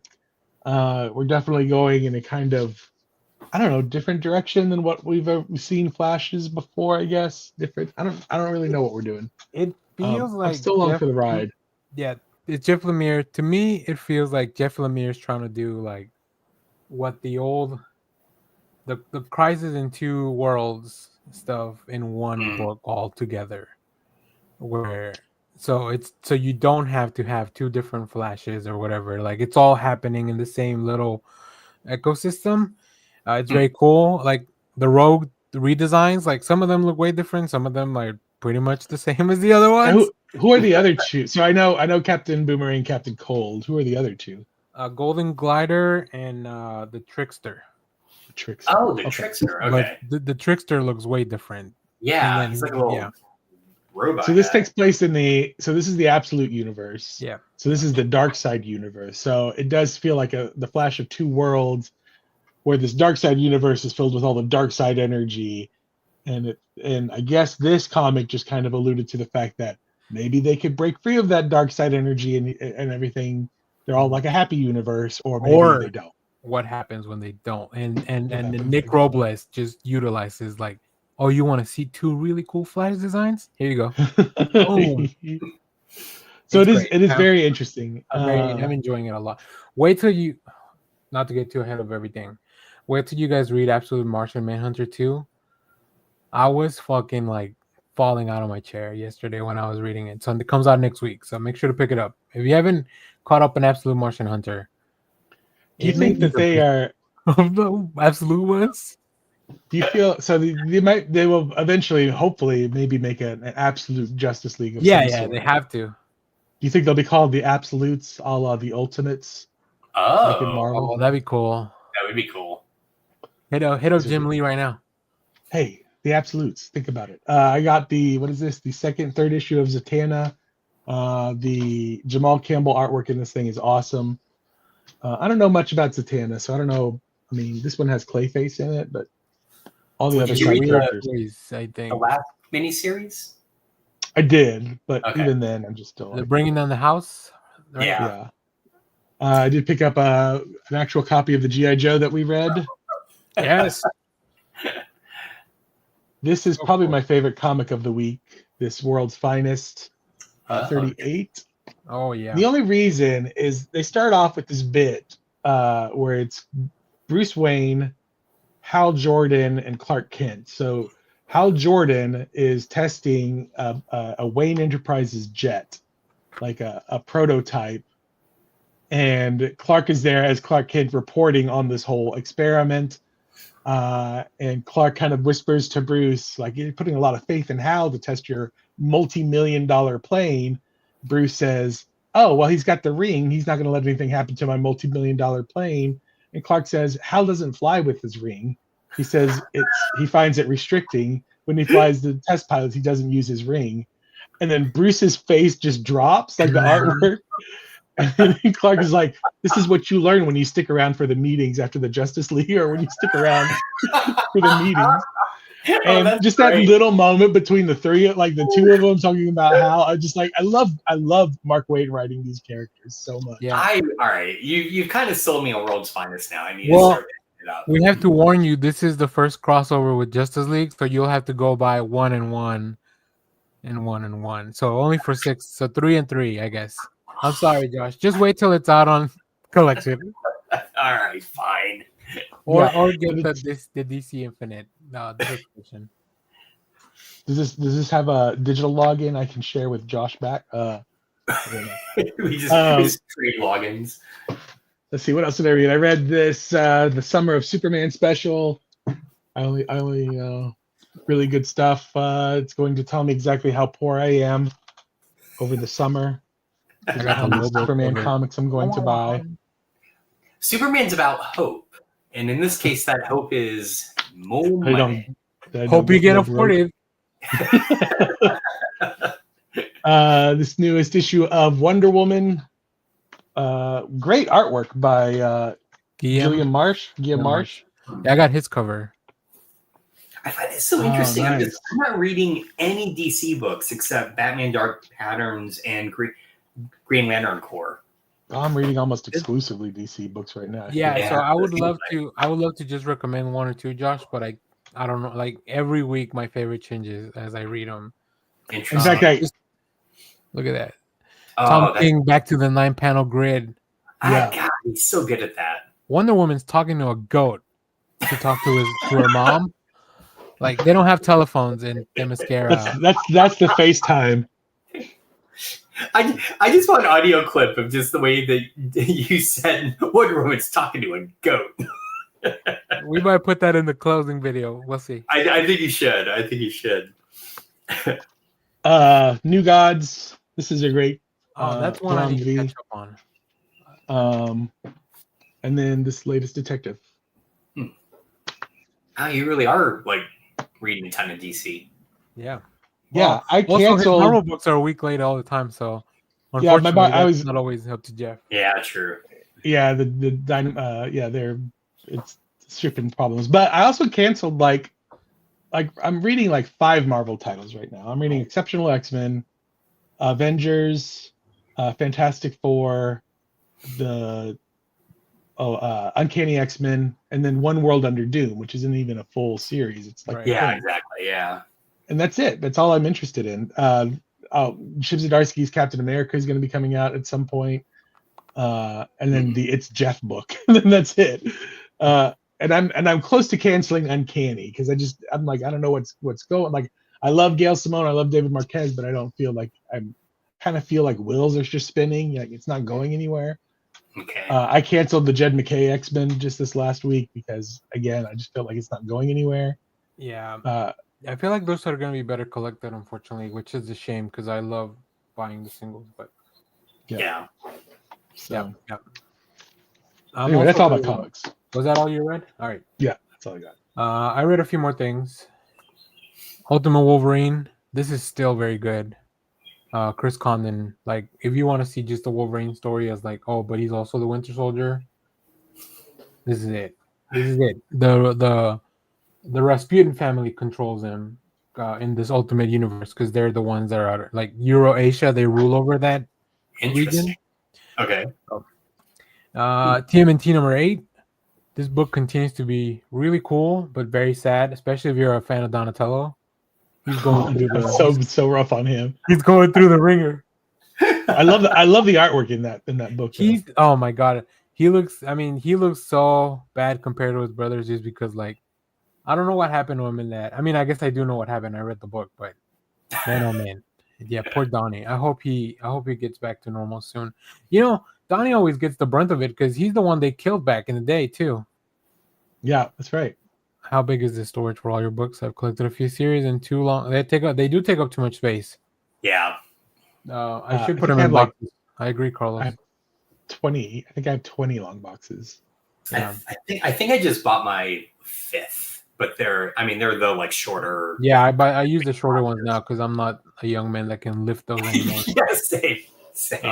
I'm gonna start up a whole fitness program around like lifting comic boxes. Picked up Superior Avengers. This is a Under One World Under Doom tie-in. It's all alternate versions of different characters, so it's kind of cool. But I don't think I'm gonna keep reading it until it's collected.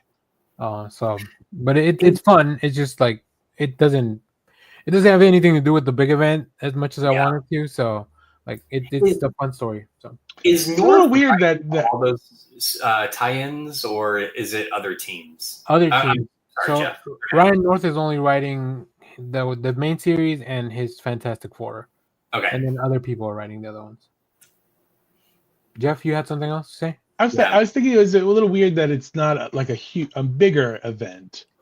It seems to be kind of isolated. Yeah. I think it's outside of the X-Men realm and the Spider-Man realm. It feels like only the Avengers and the Fantastic Four series are very tied to it. Everything else is like the rest of the Marvel universe is kind of going on, where DC's been pretty good about whenever that, like, they're not doing that anymore. They're like, oh yeah, it affects everything, but you know, in different ways. So my last DC book that I read, I'm still reading the Sonic DC crossover. It's a lot of fun. I don't know what to tell you guys. I love it. I really think it's fun. I think they're really good at doing those crossovers. Like they're really good at like these which should be throwaway series. Well, they shouldn't be I take that back. They should not be throwaway series, but what are traditionally thought of as throwaway series for publishers. Yeah, or series that are just like cash grabs, but these are actually yeah. This is not like the Fortnite DC crossover where you can tell that's just because of they're putting out new skins or whatever on the game. This is actually like, oh, it's a fun story. So, which, by the way, I love all the videos of the Sabrina Carpenter in Fortnite, like dancing.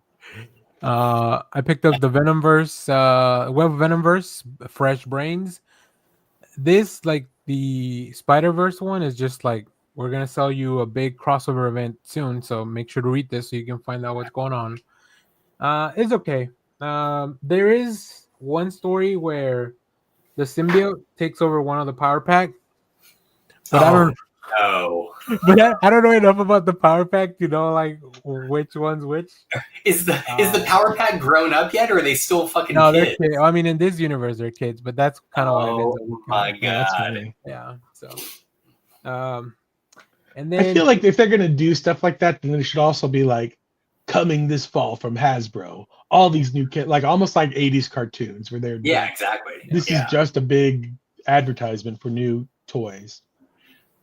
And then I got a few more things that I picked up and didn't read, and then we'll move on because we're cutting it close. Legacy of Vader number 3. I just haven't read it, but I'm loving the series. Also, this one, Daredevil Unleash Hell, really violent, really cool. Muse is in this, the Ghost Rider's in this. Like, what else can I ask for? And it's Electra Daredevil too. And I'm also behind on Nightwing, which I'm also really enjoying. And then the last thing is my shop had these Batman Hush Ashcan previews for the one that's coming out next week. Yeah, it's pretty cool. Really nice. Jim Lee's work looks really good in black and white. It does. It looks not no shade to Alex Sinclair, but it just looks really cool when it's in black and white. I don't know what to tell you. All right, now we have this is our denouement of the episode. Today's word is.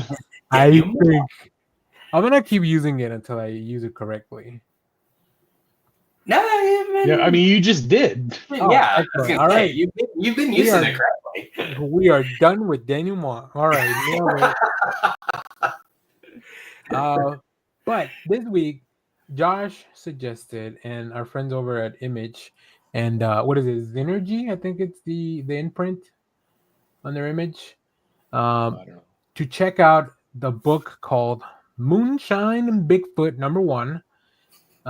This is, as far as we know, scheduled to come out April 23rd, but then we did not see. I don't know, I didn't see it on our folder. I don't know exactly if the date has changed or not, because the comic we originally wanted to do did get delayed, so we'll probably do that one later on, which sucks because Earth Day is this upcoming week, and that's why we're going to release it that day. If you haven't put it together, we were going to try to do Captain Planet #1 from Dynamite, but instead we pivoted to Moonshine Bigfoot #1. This is written by Mike Marlowe and Zach Howard, with art by Steve Ellis, colors by Nelson Daniel, and letters by Thompson Knox. And it follows the story of in Buzzard County in 1981. Moonshine Bigfoot spends his day making a living while outwitting clueless cops, reckless rivals, and buffoonish Bigfoot hunters. All this hunky-dory until he draws the attention of an Illuminati-esque cabal. With his partner in life and crime, Amethyst, our hairy hero is about to learn that some problems can't be handled by jumping them in a souped-up Mach 1. Look, I haven't watched a lot of Dukes of Hazzard, but I imagine this is the feeling that you would get watching, like reading this book. Oh, yeah. Kind of the feeling that you would get watching that series. Yes. Oh, that Bigfoot at it again. It is straight up. Okay. The best way, first of all, I love this. And the best way I can describe it is Tank Girl in America based on Dukes of Hazzard. Because it also has like a really great Tank Girl feel to it as well, right? Yep.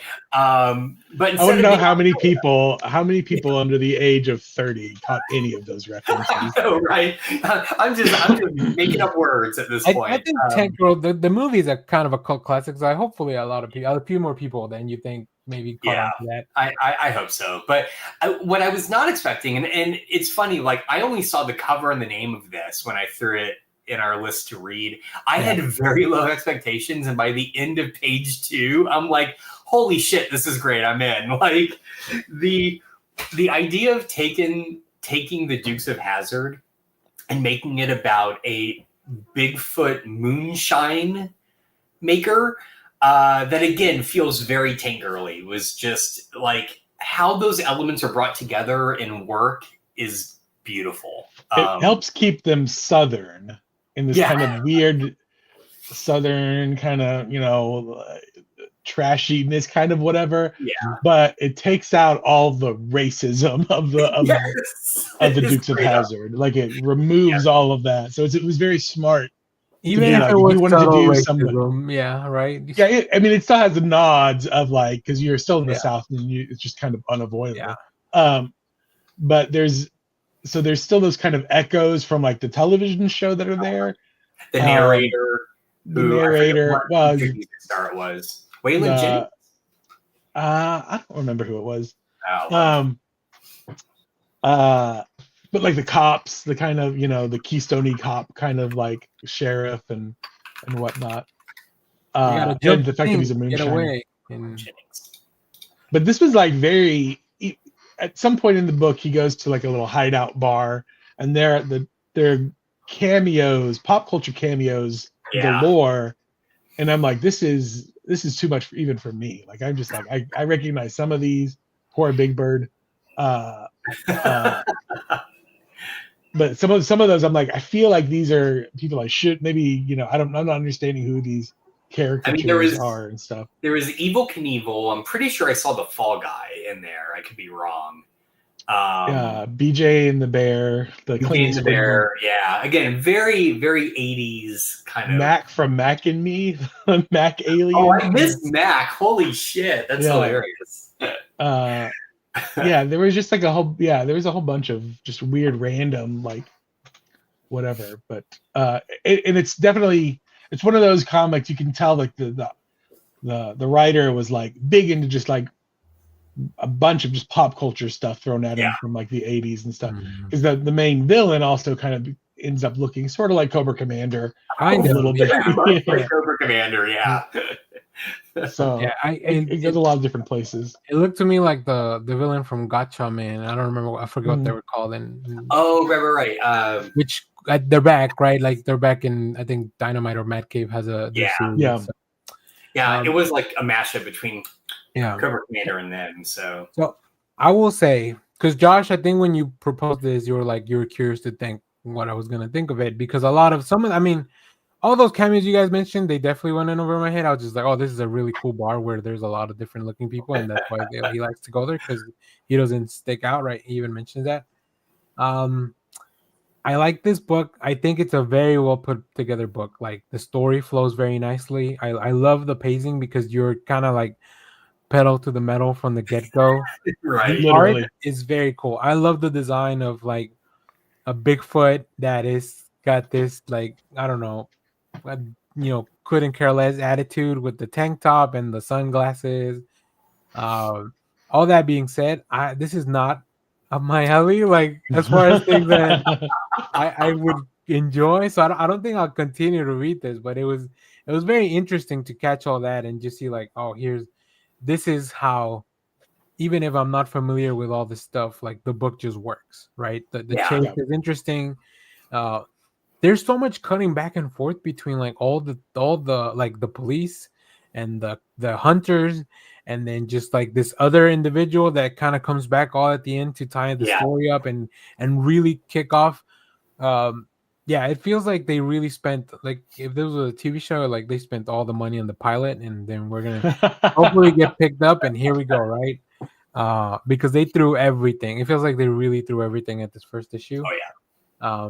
I really like how casual the conversations with his girlfriend, where it's like, like they're just talking about dinner all while trying to escape, and she's doing her nails on the car.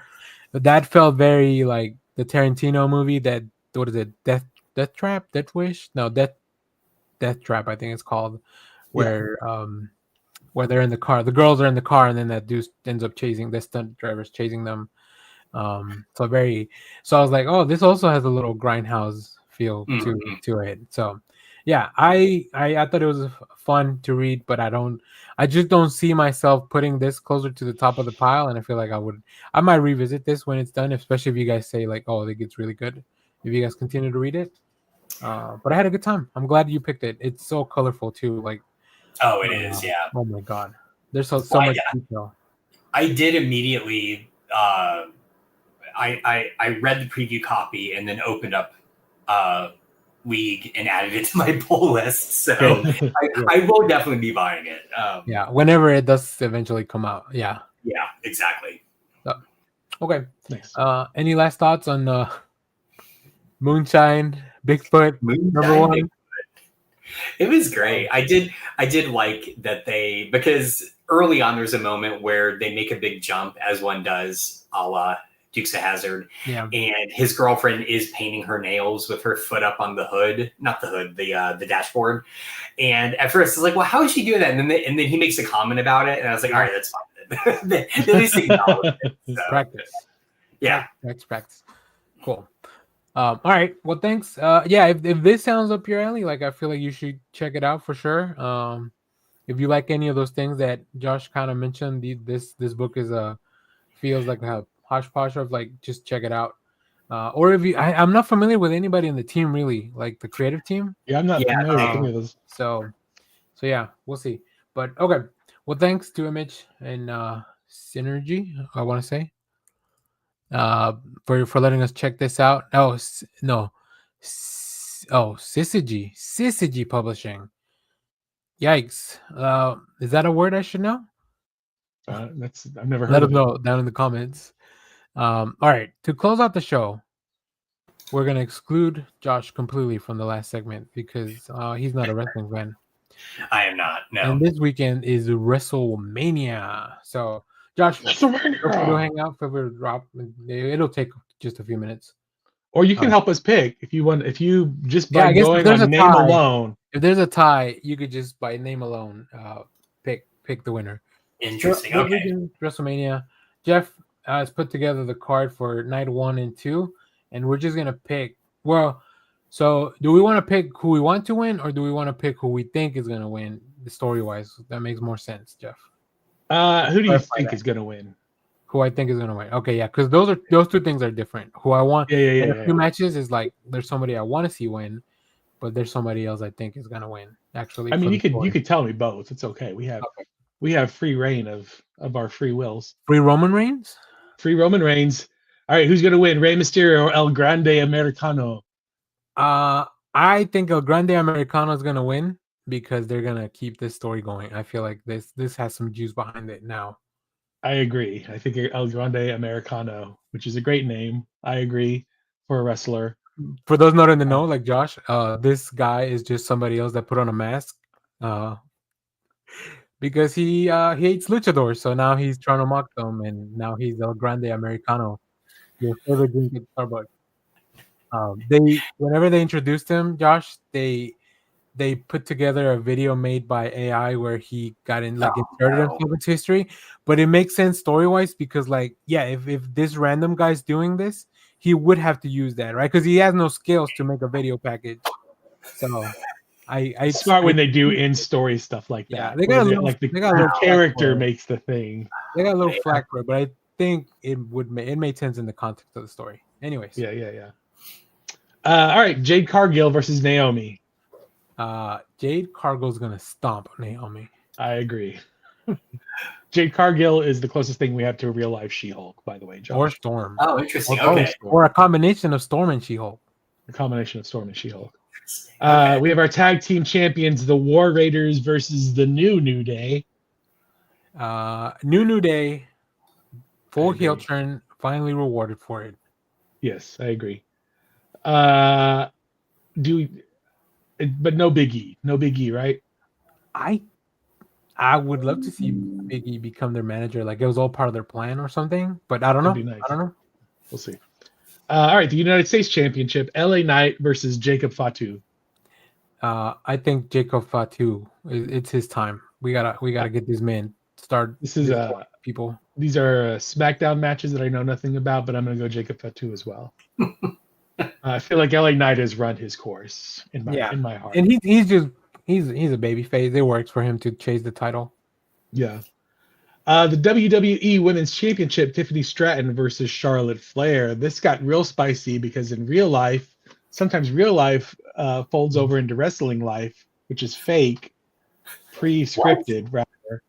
However, Charlotte Flair is a legacy wrestler who people hate because she's just been around forever and she maybe is entitled to some stuff. Tiffany Stratton is the younger wrestler who's fought her way in. She's everybody's favorite, and they were doing a promo in ring, and it got personal, and that's when they go off script and they start talking about each other's personal lives. There's nothing. It's live television. You can't stop it. So you gotta roll with it. And so they made a big deal out of it. Just got real personal, real fast. Wow. Yeah. So I want Tiffany to win, but I think Charlotte's gonna win. I think Tiffany's gonna win. Gonna win. Maybe to punish Charlotte. I don't know. We'll see. Yeah, I just don't know what it does for Charlotte to win. I mean, that's Charlotte's biggest problem is that she's such a big name that it's hard to do stuff. But then you can throw a bunch of baby faces at her. Yeah. The U.S. Heavyweight Championship, Gunther versus Jey Uso. This is tough, I think. This is a lot tougher than I think Jey Uso wins. This is a feel-good moment. We're going to yeet all night. Main event, Jey Uso is going to win this. Gunther can go destroy people after this on his own. He doesn't need a championship to be a badass. That's true. You do realize in my brain, I'm just assuming somehow the barista from Friends is now a wrestler. Yeah. And then the big match for the night, I guess, CM Punk versus Roman Reigns versus Seth Rollins. I would love three-way match. CM Punk to get his win, but I think Seth Rollins, like this is his reward, and I think he's gonna take Paul Heyman with him. That would be something. Heel turn, full heel. Well, that's interesting. I was gonna go CM Punk, but I can see a world where Rollins wins this. I don't think Roman Reigns wins it all, though. No. He's had his time. Okay, so we're going on to night 2. Randy Orton's open challenge. Is Kevin Owens' neck a shoot or a work? He's there. So, and I think it's real, unfortunately, but we have either Rusev or Aleister Black, who are both coming back, right. and they could, if you want to get a big pop, Rusev Day coming back on WrestleMania Day 2. Becky Lynch. What are they talking about? I have no clue. What if they just have Randy Orton just kick Hulk Hogan's ass? Just like. Oh, I'd watch anyone kick Hulk Hogan. There you go. See, I mean, it could be Nick Aldis, but I feel like they might save that for later. Drew McIntyre versus Damian Priest in a street fight. I feel like we owe Drew McIntyre a win. I agree. Drew all the way, baby. Pirate with his eye patch. Yeah, with his eye patch. I guess AJ Styles versus Logan Paul. Please let AJ Styles win. I know, Josh. I want AJ to win, but I think Logan Paul's gonna win. And then AJ, that's gonna make AJ so angry he's gonna turn heel with Karrion Kross. It could be. That could be. Liv Morgan and Raquel Rodriguez versus Bayley and Lyra Valkyria for the Women's Tag Team Championship. I think they're going to give it to Bayley and Lyra. I think, and it has to do with my next pick as well. I think Liv and Raquel retain, and Bayley turns on Lyra, and then they continue their rivalry. Oh, that could be. It could be. It's time for Bayley to go heel again, I think. She does make a good heel. Yeah. Ding dong. We got the Intercontinental Championship, Braun Breaker versus Finn Balor versus Penta versus Dominic Mysterio. I think this is the sleeper match of the whole thing. Yeah. And I'm going to be, both my heart and my head say Dominic wins. That's why I think Liv and Raquel are going to win, because then Dom wins and everyone has gold in the Judgment Day except Finn Balor. I think Dominic pins Finn Balor, because that way you protect Penta, you protect Braun Breaker, and then you keep going with their animosity storyline with the other guys. So yeah, you know what? Dominic kind of deserves the spot. I think he deserves it totally, and I would love to see he's already got the heel, the bad guy thing down. Like his character is there. Yeah. Everybody loves to hate him. He's so over as a bad how guy. He becomes a babyface. Like Finn's just gonna destroy him in the next few months.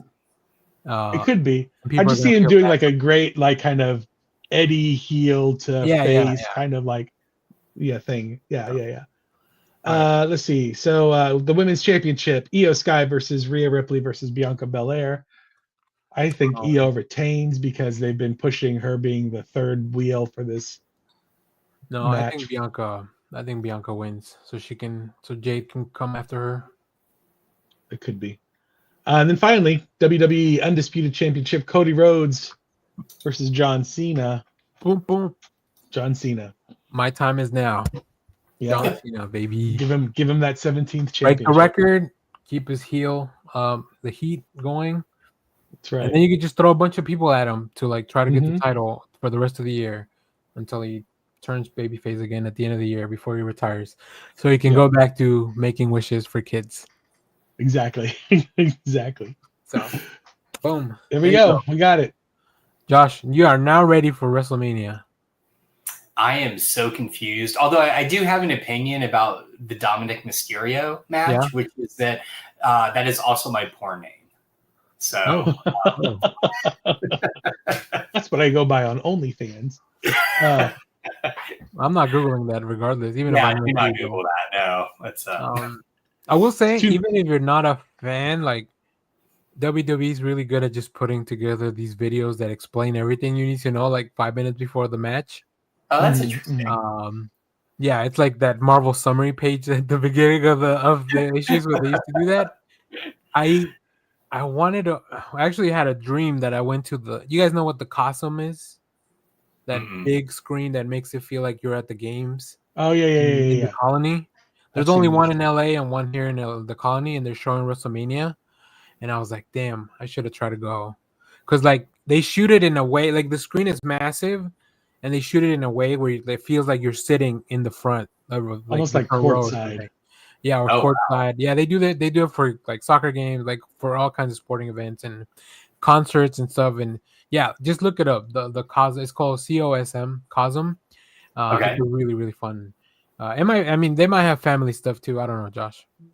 I never look at those things. So, all right. Great. We've had a great show. Thanks to Josh for putting up with 10 minutes of wrestling. Yeah, that's no problem. Luckily, nobody I had got to learn the name Dominic Mysterio. So, luckily, no one had to pee today, too, so we could leave early. But so after this, I'm actually headed to WeebCon. It's an anime convention in the Irving Convention Center. Is that the actual name? What is it called? WeebCon. Because people that like anime are That's amazing. I thought you were like weave. Like I'm going to this weaving event where I'm gonna go look at a bunch of looms. If I can get a video for our footage, footage for a video, I'll go to any convention. But yeah, if you're there, I don't know, come say hi. Don't touch me though. What time does WrestleMania start? You gonna be back for that? WrestleMania is at 4 PT, so that's 6 Central. Okay. So yeah, I should be. Yeah, there's no way. It's just down the street for me at the convention center. I only know like one. It's a lot of anime voice actors, but Britt Baron, I think Britt Baron's there. She voices Tiff from the Final Fantasy games, but she was also in Glow, that Netflix show about the gorgeous ladies of wrestling. I always meant to watch Glow. All right. So that's the main person I'm interested in seeing, and then just like maybe getting some content for the channel. So you guys can reimburse me later for the ticket. Okay. All right.